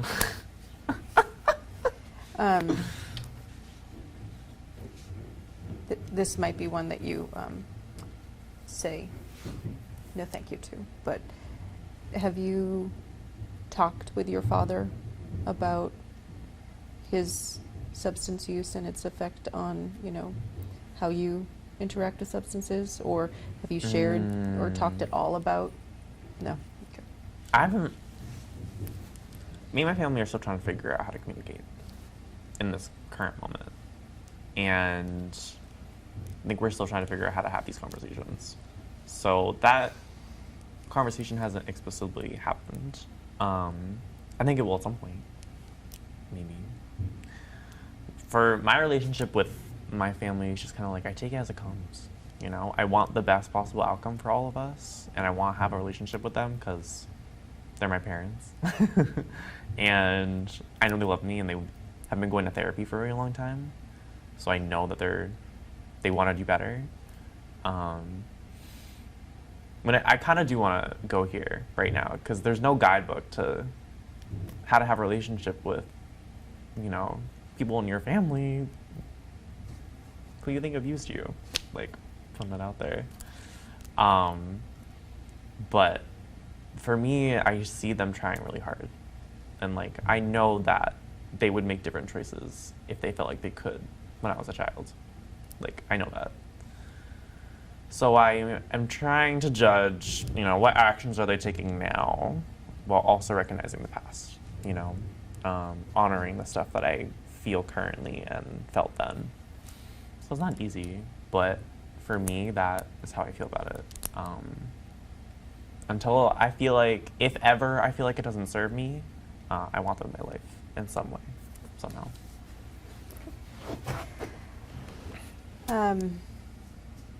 So you wrote this question. Oh, did I? I forgot all of them. I didn't even look it over. So we talked about how you live your daily life and what helps. What else supports your mental health? Art, like definitely music. Demi Lovato released an album this year, and their music's really important to me. Their story really resonates with me. And I've been listening to that album on repeat over and over. Like, I listened to it in the hospital. it's just been really inspiring to me to hear their journey and how they have gotten through it. And they have also expressed, like I follow them all the time, and they also talk about their spiritual journey and how that's really an important aspect for them too. So yeah, doing yoga. I don't know why I wrote this question. I'm not gonna lie. Just like supporting myself in any way I can. Journaling, really taking that time to reflect, you know, taking time to really be with my body and my brain and to accept it and be like, this is what it is, and like, this is how I can help myself. I spend lots of time doing that because I feel like I need to, but then there's also the balance of like joy, right? It's like, there's the suffering and then there's the joy. So it's a balance. So one of the things that you have shared with me is that structure is important to you keeping your mental health in check. So can you talk a little bit about what structures you put in place to help you? Yeah, I have found that structure is essential for me. And before, I was just like, I hate structure. I want to be spontaneous. I need to have the choice to do whatever I want every day. But it was kind of hammered into me, especially after partial hospitalization, that structure is important. And I noticed that it really did help me in the hospital as well. Like, just doing things, having things that you do every day that support you. So for me, I do meditation and yoga every day, every morning when I wake up. I journal to, you know, set intention for the day and, you know, have some invitations for things that I can do, things I want to work on. And our running routine's like 2 hours. It's a long time. I gotta do my face. Oh, you said your morning routine? Yeah. I gotta do my face, make my bed, clean my room. And then, yeah, I do whatever I set the intention for that day or what I, you know, wanted to do. And then I have an evening routine of, again, yoga, meditation, setting my space, cleaning my space. And what's really helpful about structure is even if I don't do anything in between my morning and night routine, like I do stuff then, and that feels good to me. Like, I know I've worked on myself today in some aspect or another, you know? And I just feel good when I do it. Like, when I do yoga, I just feel so good. Like, I don't know, just like the breathing and then moving my body, it just feels like it serves me so much. And I genuinely just feel like so happy, like when I do it. I'm just like, yes, and my cat plays with me while I do it. It's so good. Like, she just like rubs up against me and licks me and I'm like, yes. I genuinely wish I felt that way about yoga. It took a while. I'm like, oh, my hips. So It took a couple of years, honestly. It took going to the hospital for me to like it. I'm not gonna lie. Like, I do want to quickly, you mentioned a little earlier that in the hospital you recognize that you really appreciate music because you couldn't have it there, and that. But then you mentioned listening to Demi at the hospital. So is it in the partial versus hospitalization? Is there a different sort of set of norms of what's accepted? so in the hospital, you can have computer time. Okay. At least where I was at, but like only for like a little bit. So, excuse me. And when I was there, on the computer, I would listen to music. So that's kind of how I got that. But most of the time, you know, I didn't have access to it. I had to listen to whatever's on the radio, and the only thing that was on was country. And I was like, okay, whatever. Guess I gotta. I guess I gotta. Okay. So, what helps you when you're at your lowest? I think what's really been helping me now is cultivating faith in myself. You know, there's this cheesy like line where, you know, like you've survived 100% of your bad days, or like you've lived through them, but it's really true. And I think that means a lot to me when I know that because of the actions that I've taken and things that I've done, I've gotten through some really hard stuff in my life. So what helps me my lowest is really pulling on that. Like, I can create something different. I can, like, even though I'm feeling bad right now, I'm working on myself and I know I'm creating something good. And really leaning on the people that are in my support system, because I haven't had a support system until now, and it's really important. I've realized how much connection is important to me. So really leaning into those connections and spending time with people. This is not on your list. Okay. Feel But- free to ask whatever you want, Amber. You know Like, me. Do you recognize now when you're getting low? I want to say yes. And if I don't, I have a safety plan. So it's the reminders of me, like, it reminds me, like, these are the things that get you at your lowest. You know, when I was in partial hospitalization, we created a safety plan where it's like mild, medium, serious. And I go to that a lot, like kind of every day. Like, where am I at? Because I shift very dramatically, very drastically. That's also a thing with borderline personality disorder. I can be fine, and then the next hour I am raging and I want life to end. So to me, it's like, all right, where am I at? What am I actually serious? Am I just like kind of angry? I don't know. I'll put myself in check. I forgot my question. Oh, about feeling low. So I'm starting to get better at recognizing it. Recognizing the thoughts and the emotions that happen when I get low. But also, even if I don't recognize it, and then I'm just like down there, I'm like, oh, okay, I know I'm low now. Let's try to get myself back up. So it's a skill. So your support system that you have in place now.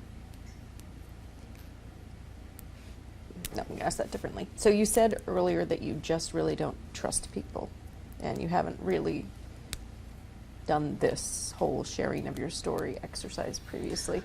Nope. So thank you, one, for sharing it. But two, do you lean on your support system? Do they know enough to recognize if you're getting low?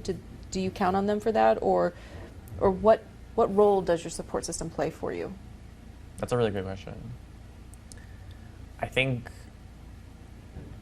to kind of go back to what you're talking about too, about trusting people, like, this is crazy for me because I've never shared this much with anyone.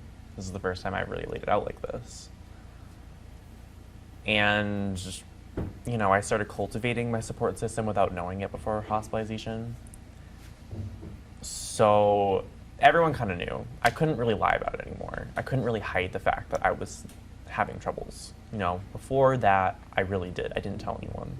I didn't really tell anyone what I was going through it before the hospital either.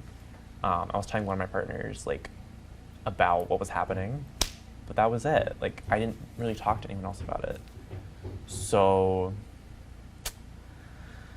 I feel like now I'm trying to be really open with people around me. Like, this is how I'm feeling, these are my thoughts, these are my emotions, you know. It's hard for me to deal with. I can't even imagine how it is for you hearing it, but I tell them I'm safe or I'm not safe in that moment. And the role they play is helping me, I guess, honestly, like, I don't even know how to say it other than just support me. Like, if I'm unsafe, I lean on them. If I need to hear some encouraging words, I lean on them. If I just needed a distraction, I lean on them. So it's kind of just like whatever I need in that moment. I'm just like, yo, can we do this? Is this a thing? Can we do this later? Is that cool? Okay. My cat's there all the time, so. Right. You should have brought your cat with you. I know! Oh, I wish I could have. She's a homebody. She would have just been like, what is Oh, you're this? kindred spirits, for real. Soulmates. Okay. In addition to this, you're doing a photo shoot to capture suffering with joy. So what does that look like, and what is that going to...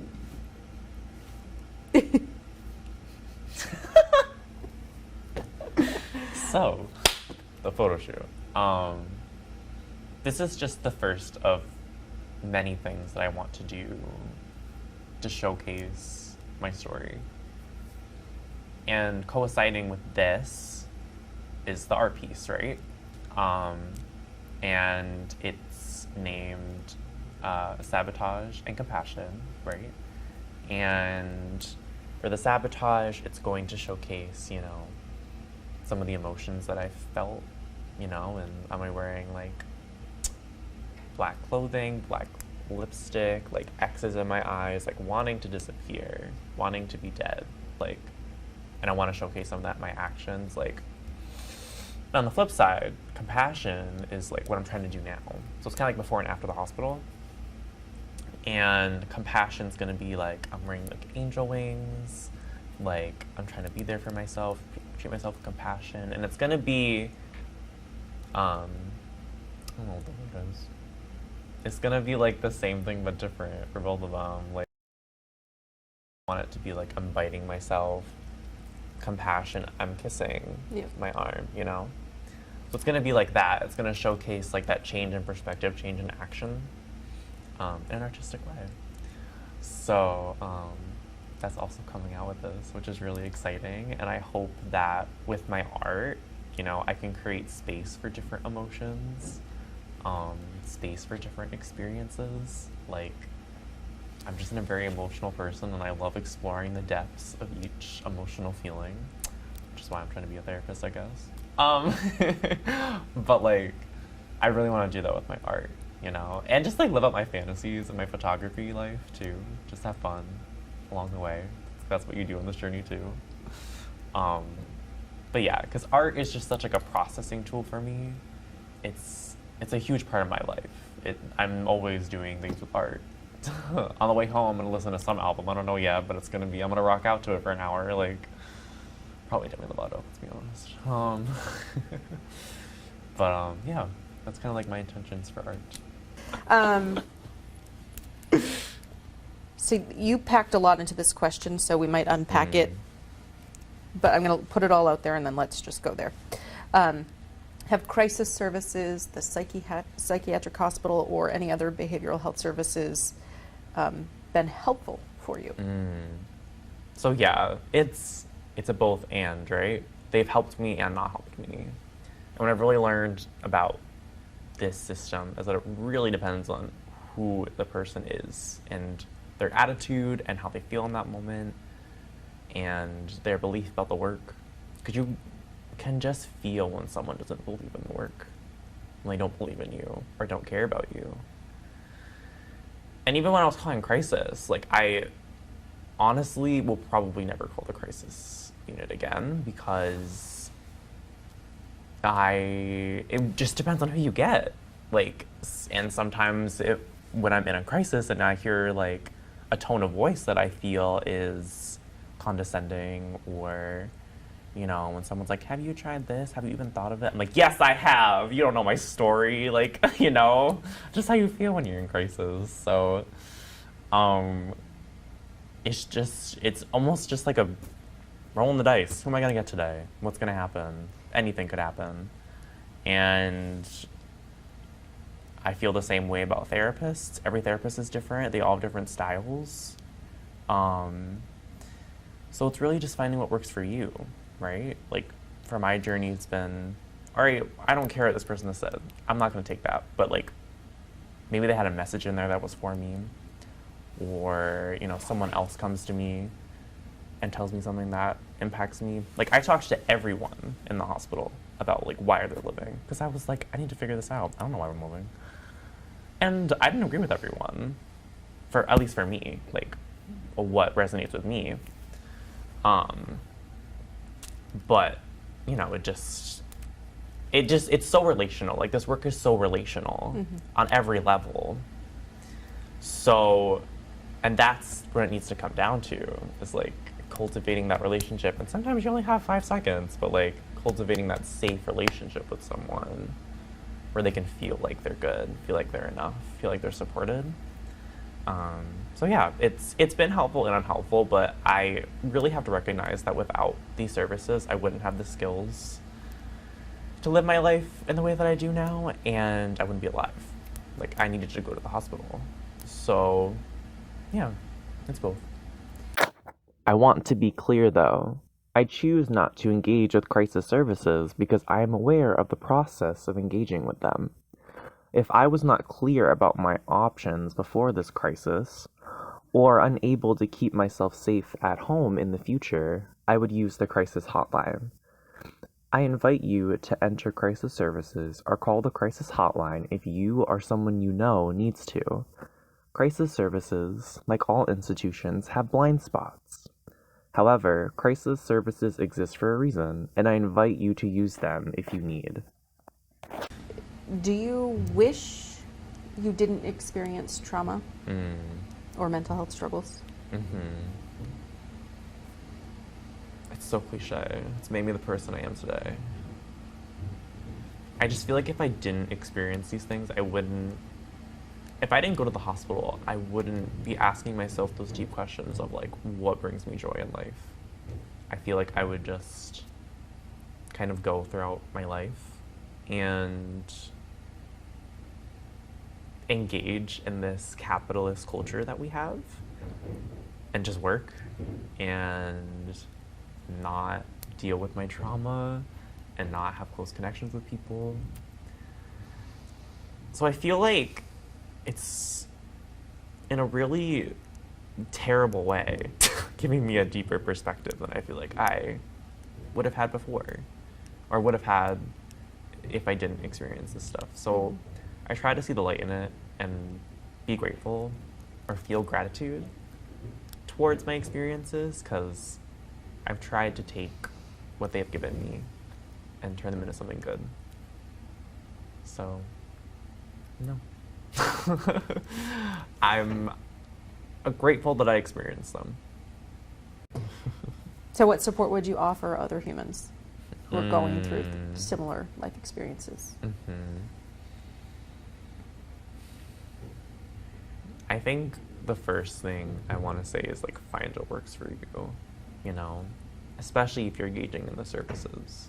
Like, there's a level of awareness that I think is helpful, that not everyone you're gonna meet, and because the service is fucked up, like, let's just be real. Like, the service is fucked up, especially if you go into crisis, especially if you go to the hospital. Everyone knows. Everyone talks about it when they're there. So it's like really finding what works for you and the parts that are helpful, you know, the parts that can help you when you leave these services. And I think the other thing too is like, I'm gonna advocate getting for help, but if it's not what works for you, then don't do it. Like, other people have found different ways that work for them, like finding spirituality or really taking the time to journal or whatever. And yeah, just find what works for you and do it. And if it doesn't feel like it works, explore other things. Like, what I get really down on myself about is I feel like life's over, like a lot, and like that there's nothing else I can do. But I know that's not true. There's always another way of healing, a different modality, a different way to find joy, a different way to live your life. And I believe that so fully in my heart right now. Like, I feel it so much. Like, there's a way to live this life joyfully and while also like holding the pain and holding the trauma, you know? So that's what I got. That's the wisdom that I have at this moment in time. So one of the things that you put down for one of your notes that you wanted to emphasize for folks was that I think what you're getting at is recovery is a process. It's a living, breathing thing. You said even hard days and setbacks are okay. It's all part of the process. So can you speak to that a little bit? You know, No. I'm still learning it. No, I'm good. We're done. Goodbye. Mic drop. I'm still learning that, to be honest. Like, I put it down there, I wrote it, but like, do I believe it? Sometimes no. But I know it's the truth. It's what we all lean on and tell each other when we're in recovery. Is like, you know, it goes like this. It's like recovery's up and down, but I've seen it too. Like, this week I chose to drink and then I didn't, and I feel pretty good today, and I feel like there's actual happiness and love in my heart, which is not something that would have happened before. A few months ago, I just would have been sad. But yeah, it's such a journey, and I think that's what I was emphasizing before too, is like, you go back, you go forward, you find what works, you find what doesn't, and you get I got to a place where I feel like I'm okay, and I can be okay, and I can be happy, even on the tough days. You know, just finding the things that help on the tough days. Boom. Okay. I can't. 10 years from now, May, Oh goodness. what are you up to? Where do you see yourself in this journey? I better have graduated undergrad. I don't. I have 3 classes left. Oh goodness. You know, I don't know if I'll be in Maine. Kind of want to get out of. You're like, what? I low-key want to get out of here, but I also feel like I love this place. Like, it's awesome. But I hope in 10 years, like, I just have things around me that give me joy, and I'm really focusing on those. And, you know, I hope that at some point in my life I can have experience with mental health where it doesn't take up my full time. But if it does, that's okay. I'm really trying hard to say that at this very moment. Like, it's the truth. That's, in 10 years, I just hope that I feel the same happiness that I feel now or more, and that I've cultivated more connections in my life that I feel like are really happy, and I have more cats that I can spend time with. I'm not just a cat lady in this. You are gonna be a cat lady. Apparently. Like, I... The Waterville Humane Society needs a new executive director. So, Oh, you know, okay, I'll apply. I don't... After my undergrad. So when I first met you, you were thinking that you were going to become a therapist for individuals in the LGBTQ plus community. Is that in your future plans anymore, or what do your future plans look like? I'm an ever-evolving human being. I know it's like, what? May? What kind of answer is this? I think once I was in the hospital, I was like, oh, these systems are so shitty. They need someone like me to be like, this is how you help people. So I think I am going to become a social worker and get my master's in social work. And I don't know where that path's gonna lead me. But I know that helping queer people is going to be something that I do along the way, because those people need lots of help. Not in a bad way. Ooh, not like queer people need lots of help, but our society is not structured to help queer people. So that's definitely something I'm going to do. And I think therapy is where I want to end up eventually, but I think I'm going to do a lot of different things in the mental health fields. The field's really expanding. Like, I'm loving the home and community treatment work that I'm doing, working with kids in trauma in their home. So we'll see what happens. We'll see where it leads me, but I know I want to help people with mental health because I've experienced the struggle so deeply, and I just hope that I can offer something to help people, you know? Mm-hmm. Talk about what you've seen and how do you think we can make it better? Mm-hmm. Like, are there things that are like so obvious to you when you're looking at it? You're like, why do people not? Why are we doing it this way still? It's set up for money. Oh, that. There's that thing, right? Oh, there's that. I want to talk about like the problems of the system and things people can do within the system to help, right? Because those are two different things. Yeah. And because when you talk about that, it's like change everything. Like, at the core of it, it needs to be to help people, not to make money. So that's what it needs to be based on, not the insurance company is going to pay for 30 sessions, so that's what you have. All right, well, if the same shit is happening, that's not going to help. Like, that's not how it should be set up. I think also, like, diagnoses, too, is a touchy subject, but people and clinicians can really latch onto them and miss some of the other experiences that are happening, you know? I mean, that's like how you build the insurance. This is what diagnosis you have. What's the point of like telling my story a million times in the crisis unit and hospitalization? They find out what, you know, what diagnoses I have. And that's then there's like treatments for it, you know? The whole like treatment medical system sometimes isn't helpful for people. The whole metaphor can be not good, you know, because there is no cure to mental health. You know what I mean? And you treat it, I just view that as like, you're helping yourself, you know, you're supporting yourself. So there's a couple things, right? But I think like nitty gritty, what can people do? If you're working in the system, support the people who you're working for and show that you care for them, because you feel so deeply when someone doesn't care, or if they have an attitude of like, this is the 5th time you've been here, this is annoying. Those people need the service the most. Those people deserve the most compassion. They need the service. That's why they're there. So, that's my soapbox. That's my spiel. Like, So I want to blow up the system too. Like I feel that in my core, and I also know that we need to work within what we've got.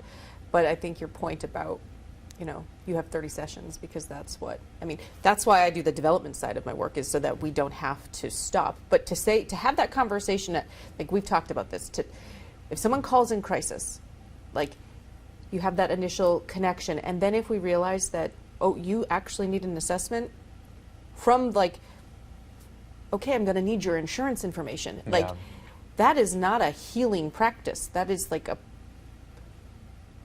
how do we get rid of that? You know, you have 30 sessions, and if you're not better by then, fuck you. I can certainly see people Literally. like, well, you know, internalize that there must be something wrong with me because I'm not better after 30 sessions. And they can't get the help they need. And there are continuations, and there are ways that, you know, staff can advocate, but it's work to make the system work. Yeah. So I feel that. My insurance didn't pay for my whole hospital stay. So I'm stuck with this bill when I'm not working because I have mental health problems. Like, if I could work 40 hours a week and feel good, fuck yeah, I'd do it. I love working. I love my job. I can't do that in this very moment. And there's all these, like, you know, and someone's like, get disability or whatever. How many, like, barriers are there to do that, you know? The whole system isn't set up to help people, like you said. The whole system isn't. I have had this conversation with myself, too. Like, I will probably not go back to the hospital if I need to because I can't pay for it after. That's just unless I'm dying, I'm not gonna go to the hospital because I can't pay for it. My insurance won't pay for it. Like, that's shitty. That shouldn't happen. The service is there, and, like, I need it, but I can't pay for it after. But people have to make that decision every day in this country. Oh, all right, different story. The system needs to be set up to help people, not about diagnoses and not about money. So there is this movement towards more peer involvement in the system, to have peers help folks in crisis or in any part of the system navigate it. What are your thoughts on that? That's awesome.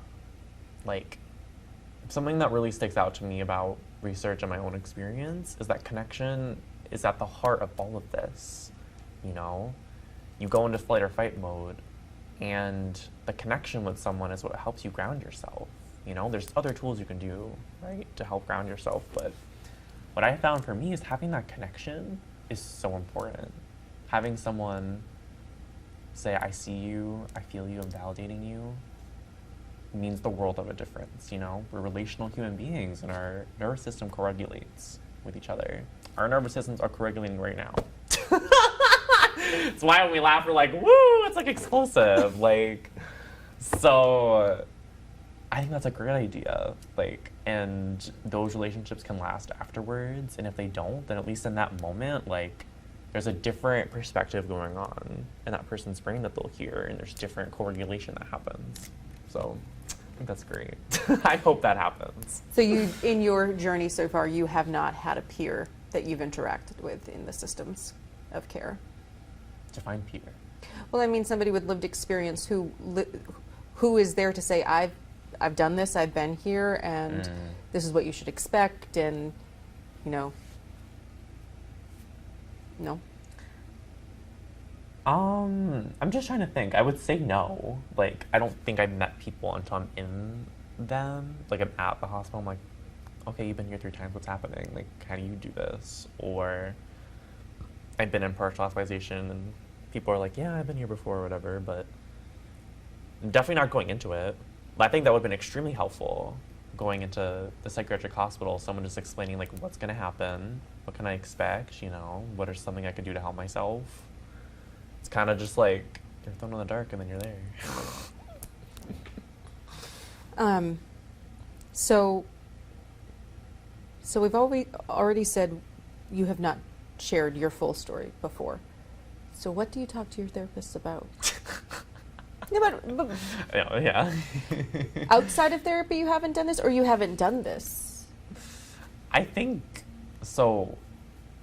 I'm neurodivergent, right? Like, I have ADHD. I forget things. I'm a human being. You're so what? I'm a human being. Oh, yes. I honestly just forget things, and I blocked a lot of it out. And I haven't really had this level of awareness to really speak about, like, remember just everything that's happened and have the emotional regulation to speak all in one go about it. I think I mean, I've told my therapist all of it, right? But the story isn't it. It's like, how do I regulate with all this experience? How do I regulate my emotions, How do I regulate the fact that I have shame all the time? The shame is derived from all these experiences, right? But, like, how do I deal with that every day? That's the conversations that I have. Like, how do I deal with my emotions? What are the tools that I'm using? Just wondering if you've, aside from your 3rd grade teacher, like, where are the points in your journey where you've really felt seen and, supported? I don't think I really have a lot until now. Now I definitely do. My first time where I really felt seen and really felt heard, like, was the therapist that I'm seeing now, Because just, like, his therapy style and everything just really vibes with me. So he was kind of like my first really safe connection, And now that I feel like I have enough awareness and enough safety within myself, like, I have cultivated that relationship with other people. So now I can say, like, I have safe connections and talk with people and stuff like that.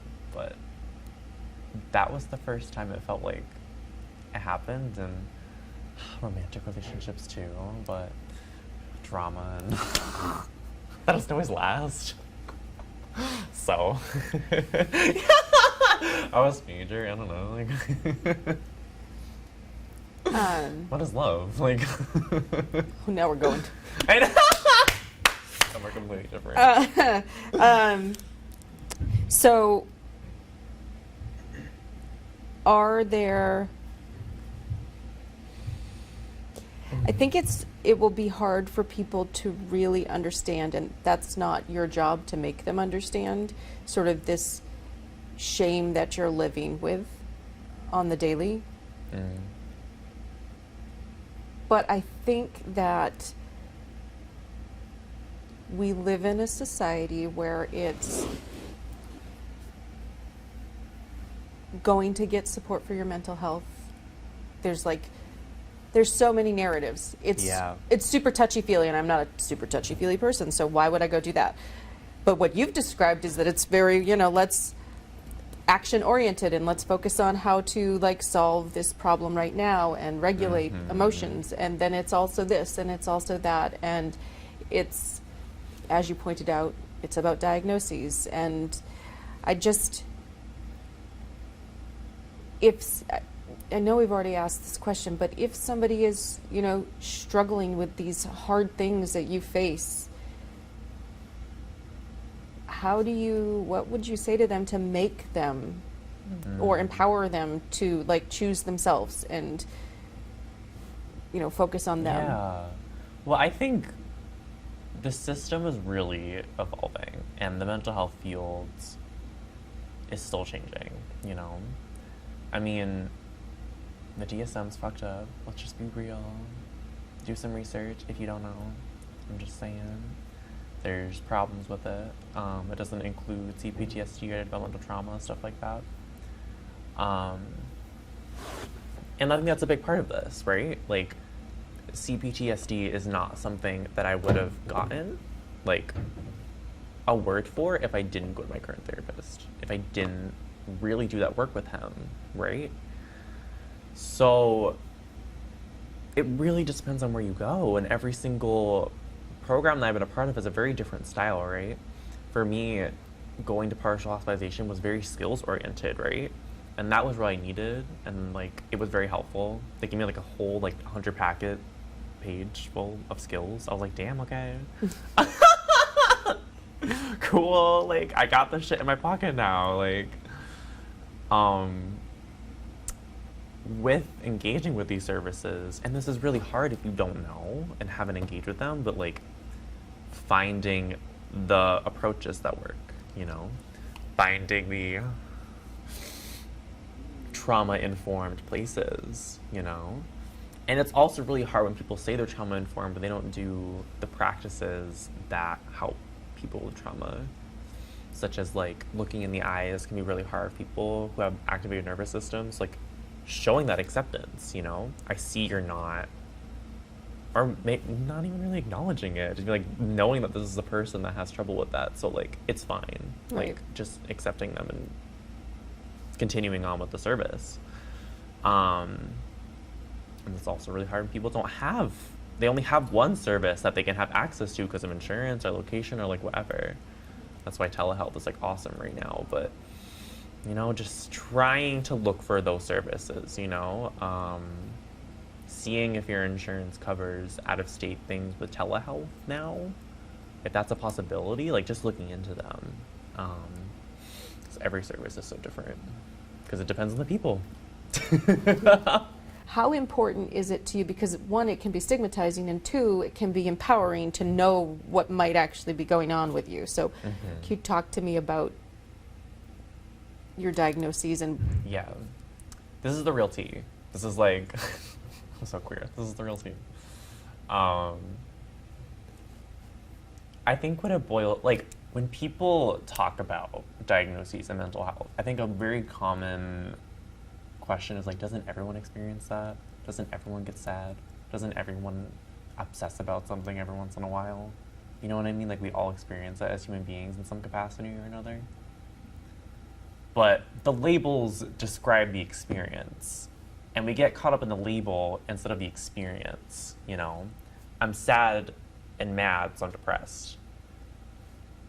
Well, we're dealing with the sad and the mad, you know what I mean?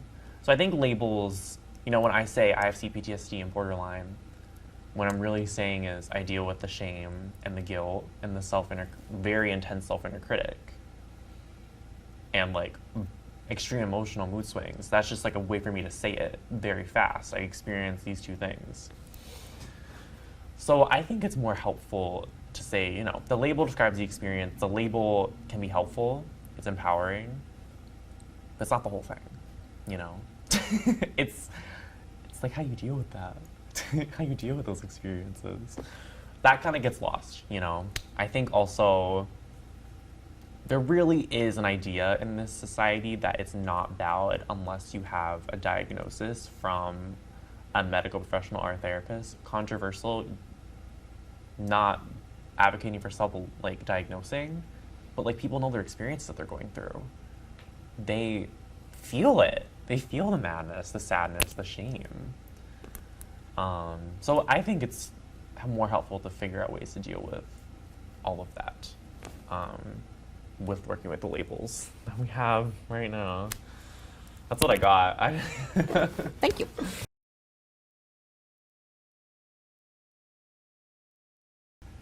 So, at age 6, you knew you were a girl, and it took you until 18 to say, I'm a woman. So, what did that journey look like for you? Well, I kind of knew when I was a kid I wasn't like a boy, even when I was like hanging out with them. I was like, this is weird. What are they doing? Why is everyone so rambunctious? Stop touching me, okay? But like, it also didn't. I couldn't hang out with the girls. Like, I was a boy. That was weird. So that was a little tough to navigate for a long time until I went to my arts magnet high school, and people don't care there. And that's where I really felt safe in my gender expression and felt like I could explore my sexuality and gender exploration more. And I actually came out as gay first, like my freshman year of high school. I was like, yeah, I just like men. I'm just a flamboyant gay dude. But then I was like, wait, I want to wear dresses, and I want to like have not this hardware.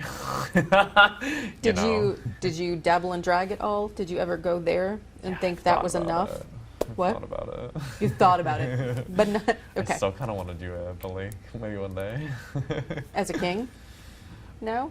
How I feel about this is also controversial in like the queer community right now. We're always having discussions about drag and its origins and what it means, but I'd want to be like super queen. Like, I feel like drag's about living out your fantasy, right? And my fantasy is like living out as a fairy queen princess, and I try to live that out every day. Anyway. But like, I would go like ultra in drag, like huge wings and glitter flying everywhere, and yeah. So I've thought about it. So 16 is when you came out as gay. 16 is when you started seeing your therapist about being trans. Mm-hmm. So you were having these private conversations while publicly saying something different. So how did that affect you? And well, at some point, like, because people would always be like, oh, you're like a good man. Like, you're like the man that people, like us girls, feel like we can talk with. And eventually that didn't feel right to me. I was like, I don't want to be seen as this man. So I was having these conversations, right, in private, not really talking with my family about all of these things. And I actually, at one point, we had an event coming up. It was a wedding. And I asked my parents, like, can I wear a dress to this event? Like, I also didn't tell my parents. But I went to prom in a dress, like, because I went to prom my sophomore year because a senior took me.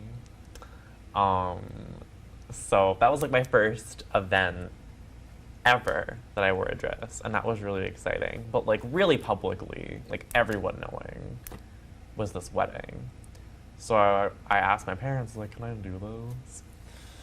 And I didn't really like that wedding because everyone was like, oh, you're the man in a dress. And I was like, can everyone shut up? But it's whatever. It's the start, right? So after that, I was going through like a genderqueer exploration. Like, I felt like I was all genders. And now I've kind of landed in a place where I feel like I am a woman, and sometimes I also feel agender, like that I'm no gender. It kind of switches, but most of the time, like 95% of the time, I feel like a woman. So, yeah, that's it. So, Joe, can you take me back to that wedding? How did your parents handle all the side conversations? Did they address it? Did they ignore it? Did they support you? Yeah. They wanted to support me, but didn't know how at the moment in time. It was one of those, like, they didn't know what to say. They didn't know. I don't feel like they were probably entirely surprised, but like, it was like, what do we do? How do we deal with this? What do we call, like, them a she, him, a he, she? Like, what's the appropriate terminology here? So I think that's when, like, and I didn't really know either. I was like, I don't know. I just want to be not this. So that's where my family therapist came in really helpful, because we had a lot of conversations about, like, how do you deal with that and all that kind of stuff. So it was definitely difficult at first. Like, it was not, they didn't understand it, and I didn't understand it. I just kind of knew this thing that I wanted. But it was having those, like, uncomfortable conversations, and with myself exploring more and more that we got through it. And Mhm. now my mom calls me her daughter all the time. I know, I was love going to it. say, so one of the things that I did before offering you you the stalk internship, me? yes, I did my You stalked me? I investigate anyone I hire on social, just to, I'm Oh, brand management. I goodness. had to manage this stuff. So My So- mom shows up on my page all of the she time. does, Like, and the picture, social media is not real. Social media is But not I mean, it isn't because we've just dug deep into, and I think maybe she's there now, but there's lots of comments on, oh, my beautiful daughter, and I was like, oh, yes, May is so supported. This is fabulous, and I don't know if that's posturing or if that's reality now, but yeah. but I noticed it, and I was like, oh, that's great. Mhm. And now, I mean, obviously, everybody has a different awareness and comfort level with gender norms and gender identities, and Crazy. It's very different than even when I feel like I was a teenager mhm. and going through high school. Like, I think it seems like queer circles are becoming more and more accepted, or at least more and more like that they're there. Like, I was pretty Visible. much the only trans girl in my high school, and now I hear a lot of stories about like people having queer circles in schools. I'm like, damn, okay, get it, all these queer people. But like, I really want to like emphasize here that it's not all like all or nothing, black and white, right? Like, Mhm. my parents support me a lot in my gender exploration, but perhaps the trauma stuff, it's a little more fuzzy. And they have always tried to be as supportive as possible throughout this process of me becoming this wonderful person that I am. So, my mom has always, like, for a while, like, I was the child. I was like, just call me child, I don't know what I am. So she'd be like, this is my child instead of my daughter. And I love it, she says my daughter, it's so cute. Like, it's like the cutest thing ever. So, yeah, I don't know if I answered your question. I just... So I don't know how far you want to go, but I'm going to ask some questions, and you can say, Okay. pass, don't go there. So how do you honor or not honor your previous identity? How do you handle that in your life, and what's that experience been for you? I used to... I say all the time to people, I used to be in the Boy Scouts. Like, I love telling everyone about this. I was like a Boy Scout girl. Like, for me, it's like, it was a piece of me, right? And it's always gonna be a piece of me that's like living as that experience, trying to live in that experience. So I know for other queer people, it's like, block that out, dead name, not talk about it, whatever. But for me, I like to really honor who I was, because it's who I was. And for me, like, integrating it just feels really validating to my inner child, and just acknowledging it. So I make jokes about it now. I feel like I'm at that point where I'm like, I used to do this because I was a man. Like, Well, I asked that question because I do think, which is astounding to me, that in some ways, like, our behavioral healthcare system is further ahead than other systems, because if you were to enroll in services, you say, my name is May Homan. But when you filled out your background check information, you had to provide your previous name. And that immediately outs you. And every time. every time. So how, Yeah. and you've chosen a profession where it's always going to be required. Background checks are always part of the process. So Any is that background check gets is that right. traumatizing for you? Is that triggering? Like, how do you Yeah. navigate that? I mean, that's a lot. It's ridiculous. My previous name was Matthew. I just want to put it out there. Like, this is... Got a lot of Matts in my life. I just, like, I know, it was a thing. And I loved that name because my mom would say, like, I named you Matthew because you were, like, my gift from God. I was like, oh. So I almost put that as my middle name. That's how much I, like, wanted to honor that name. but now it's Suzanne Violet. And, you know, I didn't realize until like the last year of my life where I feel like I've been engaging in more services and like doing more adult things that name's gonna follow me everywhere. Everywhere. Because a lot of people do background checks or they'll say like previous name. It's required, you gotta put it. I think I would love to live in a world where that's not required. I think it'd be awesome. It makes sense in a not trans informed world why that question would be there. But, you know, even just having a box like, I had a previous name, I don't want to put it down. Just, yes, all right.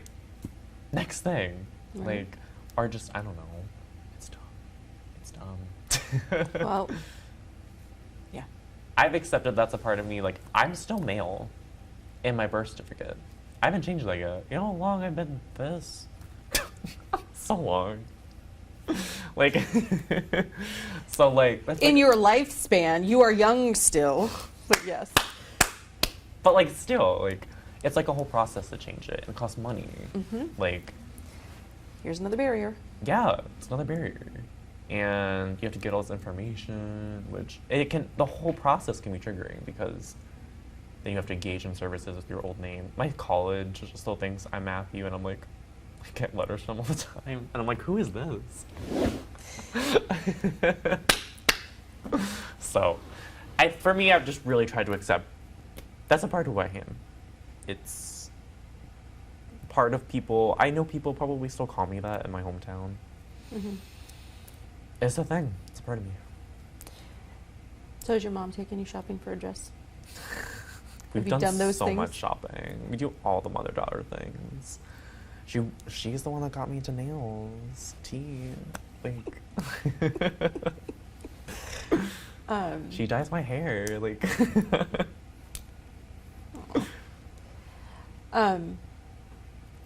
So let's talk about some of the positive experiences in your your Mhm. transformation. Transformation. Coming into your own, what were, the highlights? Mm. Where did you feel supported? Mm-hmm. Or was it all struggle? I think in my high school I felt really supported, right? And there were definitely underlying queerphobic things that were coming to light and we all worked through, but overall it was really supportive. And after high school, I picked this area because I knew it was queer friendly. And that's something that has to be in the back of your mind as well if you're a queer person. I can't go everywhere around the world, around the country. It's unsafe. Or I know I'm just not gonna be treated right.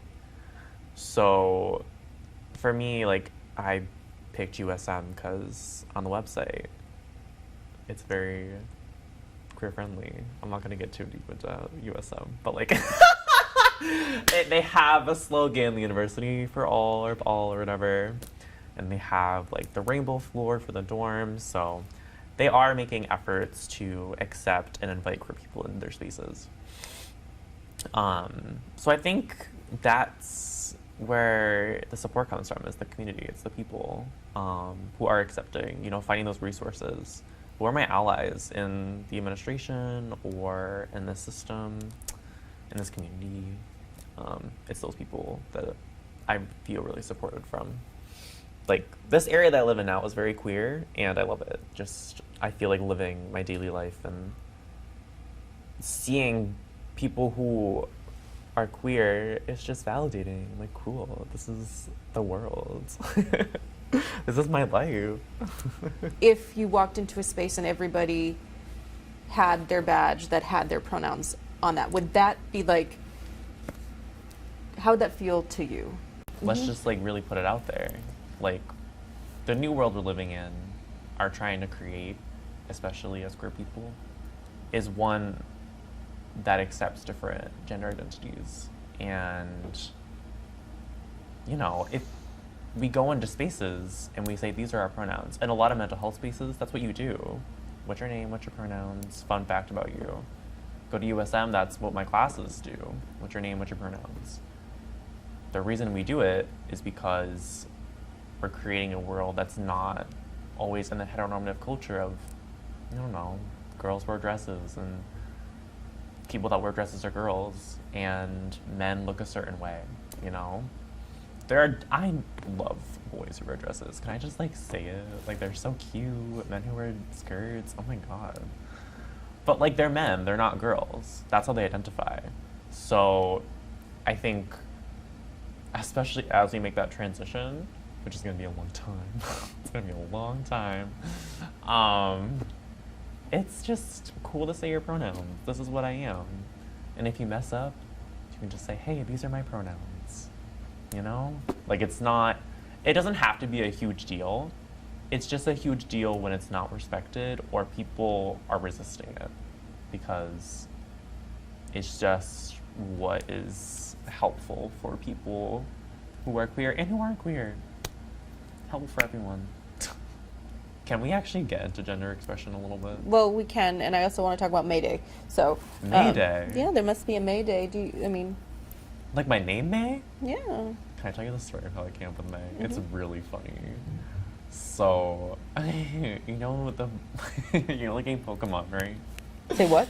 Pokemon? Yes. Like, the Switch or Game Boy Advance. So, when I went to college, I was still Matthew, right? And I was Matthew, but I was she. So that confused a lot of people. But people around me respected it. They're like, that's what you want, cool. I kind of liked it because I was like, gender fuck. But like, eventually I kind of knew that I didn't vibe with that name anymore. Even though it meant a lot to me, I was like, let's change this up. So I played Pokemon, and during the time I was playing multiple different Pokemon games with different names as for the characters. But for one of them, it was May. And I was like, ooh, I like this. That's my name now. So thanks, Pokemon. Okay, so let's talk gender expression. Yeah. Do you want to talk about your, okay, let's talk about your journey with gender expression. Yeah. It's been such a journey, and I'm still on it. Like, I'm still figuring out, like, what validates my experience and my gender still. Like, I all know some parts, like the makeup and some of the clothing that I wear, but it's an ever-evolving journey, and it's exciting. Okay. Cool. So okay, talk about your gender identity and not your identity, your expression of your identity. So, my makeup and stuff is really connected to it, right? Like, it all just feels the same to me. Like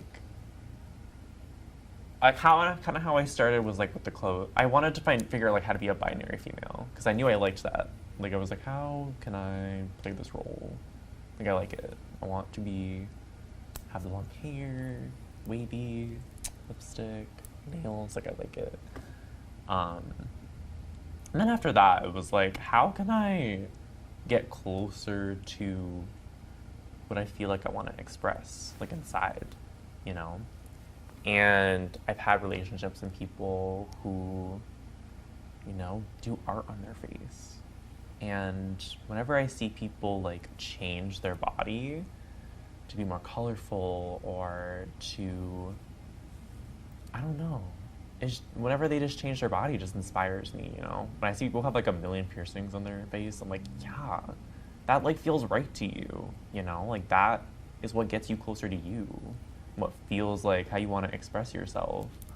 So I started experimenting with makeup like in college a lot more. Like, when I left the dorms, I was drawing some weird stuff on my face. I don't even know. Like, I would draw like hearts on my nose and like lions. I was like, I don't know what this is, but it's something. And yeah, I'm still exploring that. I'm still learning how to do more makeup stuff, learning different styles. But like, to me, it just all feels very connected, I almost feel like I present, my professional life and to the world as like binary female, but like in other spaces, it's more this. It's more gender fuck. Sometimes I like the goth style, with like black lipstick. Like, I just love changing it all up, like, and just playing out different characters and different roles, or just like what I feel like I want to mix up that day. Not play any role, just like do what I want. Wear a pink outfit and black lipstick or whatever, Mm-hmm. So, yeah. So, I want to go into something that might be heavier. Okay. You pass. You pass as a Very woman, much so. but you didn't always pass. So, can you talk about sort of that toll that your transition? Where, when, like, can you describe some of those feelings and Yep. the outward? Yeah. I'm like very grateful and lucky that I pass. Like, I acknowledge that privilege 100%. And if I didn't pass, my experience today would be very different. I started to notice that I was passing after I went on hormones and started to change. My body started to change. I started to grow breasts and, like get a bigger butt or whatever. And I started noticing people like looking at me longer in a sexual way and catcalling me. And I think at first that was like validating. But now I look at it as like, you're sexualizing my body, I don't like it. But that is how it is in our society for women. So that's like a whole process to go through. And some people stay there and that's cool. Like sometimes I kind of do still like it when people look at me that way. I'm like, cool. Like I know how you're looking at me right now. Just like don't act on it. Like don't say anything. And now how it feels, like quite honestly for me, is I know I pass, I wear makeup, I wear girl clothes, but on the phone it's still tough. People misgender me a lot. And even when I call myself May, I don't know, I get confused. But like, if I wear, do like an extravagant makeup or wear different clothing that like is gender fuck, like people don't know what to call me, people don't know what to do. And a part of me likes that, and a part of me is like, this is tough. People like hug their children closer when I walk by. And I'm like, I love children. Like, I'm probably the best person your child could ever meet. Like, I am not fucking up your child, honey. Like, Been there, done that. I work with children. Like, I love them. Like, oh. So, do you find yourself wearing more binary, girly clothing as a protection mechanism against, sort of those reactions? I mean, you chose to wear a skirt today. I'm wearing jeans. Mm-hmm. Like, did it even occur to you to wear a pair of jeans today? I almost wore these black pants that are like gothy. Where it has like slits like here. But I wanted to present more feminine today. And I actually had this whole look where I was gonna do more like eyeliner and stuff, but this morning I was like, I just want to do this and put hearts on my face. So it's a conscious decision when I do that in the morning. I know what I'm putting out into the world. I don't know if I always use it as a defense mechanism of sorts. Sometimes I definitely am like, I want to pass today. Like, I don't want to deal with this. So, or I need to be safe in this situation. So I'm going to look really girly, But in the same vein, like, sometimes I'm like, I don't really care. It's just like, I'm very conscious of whatever space I'm going in, and that's kind of how I choose to present. So I do also want to name or call out that, and you already sort of named it, that you went from being male and having some privilege in that, and then you're experiencing the catcalling and all that. But you also described yourself as a flamboyant gay 16-year-old. So I suspect that you didn't always carry the same privilege that more cisgendered men carry. But did you feel a shift of loss of anything, or is it all empowering because you're becoming who you want to be and have always been? I wasn't like a man who like ever felt comfortable in it ever, like at all about anything. Like it just all felt uncomfortable to me. Like I just felt so uncomfortable with everything that I was doing until I started shifting into a more female position, more female role, female identity. So I didn't feel a loss of anything. I know that there's still systematic privilege that I had, and that's different from how we feel, right? but like just my internal like sense of self, like I just felt so validated and whole when I became a female. That just like wasn't there when I was a male. So, but it's things like dynamics, like walking down the street, right? When I was a male, I didn't have to worry about walking at 3 a.m. in the middle of the night. Now I need to think about that for so many reasons, you know? So it's just like things like that, you know? I know there's privilege that I lost, but take it any day to be who I am, like. Like, how would you coach somebody who is a professional, who needs to be able to show up and be present for people? Have you had such a negative experience that, I mean, you said you're probably never going to call back. Yeah, which, to really put it, like, also, like, if you need to call crisis, call them, like, at the same vein, because it is a service there to help people, right? It will get you to where you need to go, essentially. But I think, for the professional side of things, right, I think it's really important to regulate your own system and to understand your own emotional landscape. Because if you don't understand yours, it will be hard for you to create the space in yourself to say, ooh, I understand their experience, and I'm going to hold that for them, you know? And it could even be like something's going on internally, like I'm annoyed at this person, I'm frustrated, you know? A comment that sounds judgy. Like, I wish I could just call the people back in crisis and be like, that's not a judgy.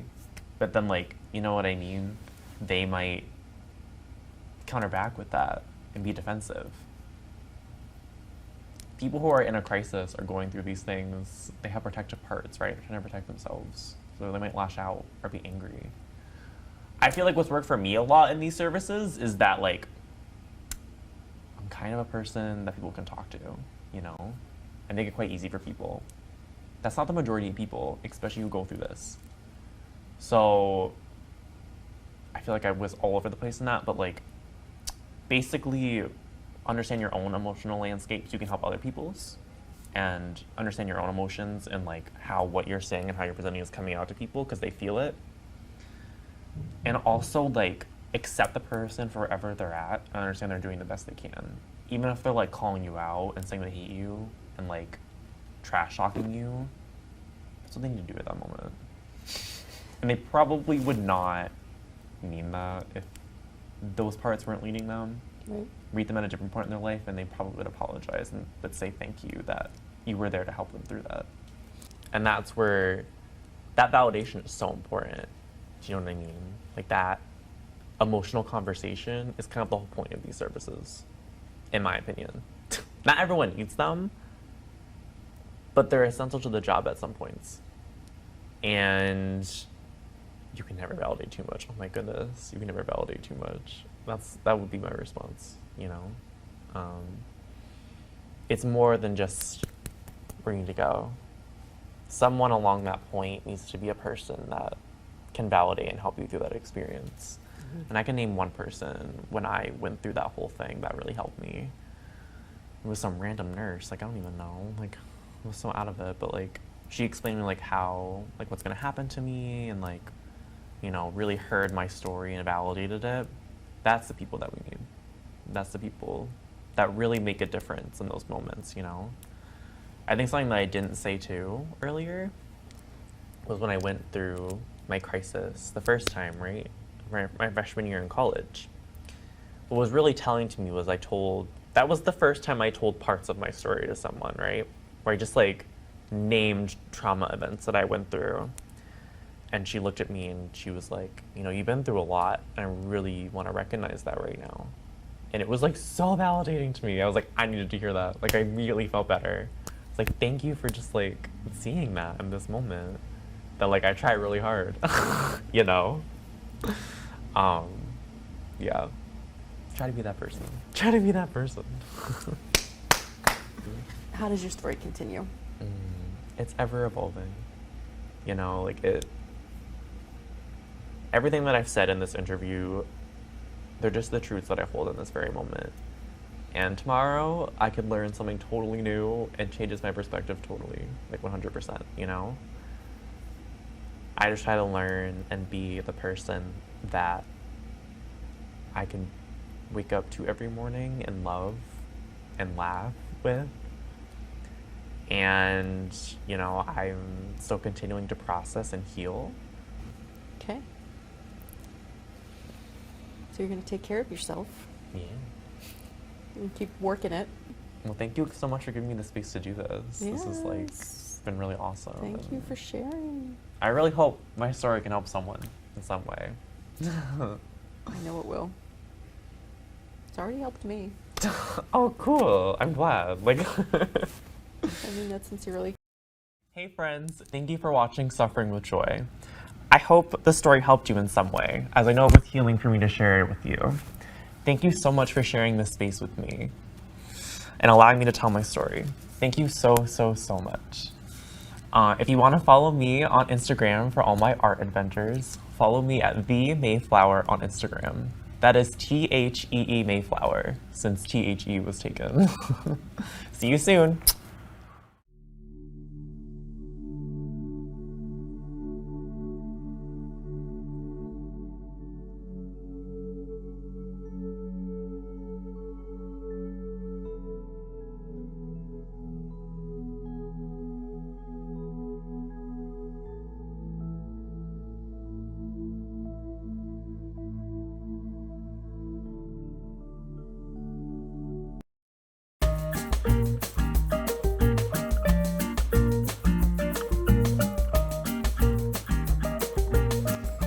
So you answered your next question. Oh shit. Did I? You do well. So I'll say it to you. Maybe you'll say something different. Okay. So, Cut this part out.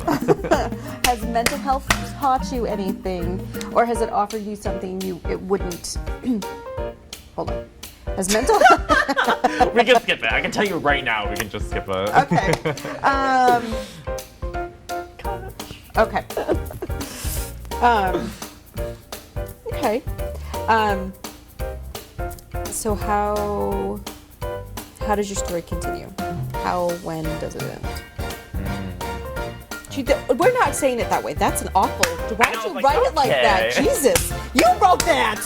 You're supposed to ask the question. Delete.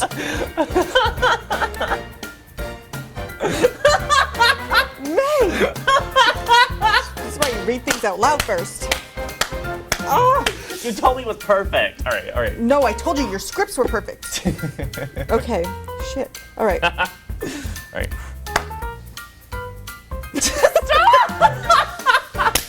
That was you. Okay. Okay, we're gonna go back to this. I've got a question before we go there. Okay. You know, ask. That's like So, the last question. It Like, is the last question. Okay, so Ask everything you want before that. So- Hey friends, thank you for watching Suffering with Joy. I hope it was able to bring. Nope. Okay. That was that. No problem. Yo. so let's talk about these shitty systems. And that's not gonna make it in the film. So, as we talk about gender expression, this is a very female thing. But you have a hair that's sticking up at the top of your head, and I just want to, like, in case you... That's my expression, Amber. I don't. You can leave it, but I don't want you to be like, Amber, why did you leave that there that entire time? So, okay, let's talk about gender expression These are again. the blooper reels, I'm telling you. Okay. Start over? Yeah. I could tell something was up. I was like, why are you looking at me like this? It kind of looked, well, it kind of was a unicorn horn. I could have left it. Gender expression. Anyway. So because I'm a matter of, capitalist society, Yeah. because I forgot to bring the photo release, the video release, could you please look in the camera and say, I give permission? I do not give permission for any of that. No, we can revisit that, and it's always, you can take it back. But this is, Yeah. Wait, I give permission for what? For anything? No. You're like coaching me through it. Like, what am I saying to sign my life away? No, I'm just saying eventually we'll need to, once we have a final product, we'll just sign the papers to say that I give Amber permission to use this. Oh, okay. That's all. Yeah, definitely do. Please use it for anything else. So I hope you somehow can market me. You want me to market you? Mesa Crisis Counseling is awesome. I saw your Google. I did. I wrote a review for you guys. You did. You wrote a I good wanted it review. to be better. Yeah, you guys did. went up half a star. Like, Oh, thank you. Balanced out the. Yeah. I'll create more accounts. Like, I don't. I'll throw your in. No, don't do that. No, but I think that it's okay. One last question, and then the final question. Oh my goodness. That was great. You know, everything that I've said in this interview is just the truth that I hold right now. Let's start over. Ask the question again. Oh my goodness. This is where my heart is, okay? What? Round 5, I don't know. And some of those things, you know, I'm coming out with. We didn't even talk about art. We didn't talk about art. This is not the end. This is not the end. Never mind. This is. We're gonna have to go back to this question, I guess. So Keep going. I'm down. the we're running out of tape roll.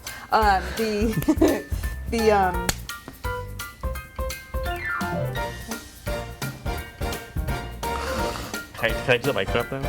No, those things are expensive.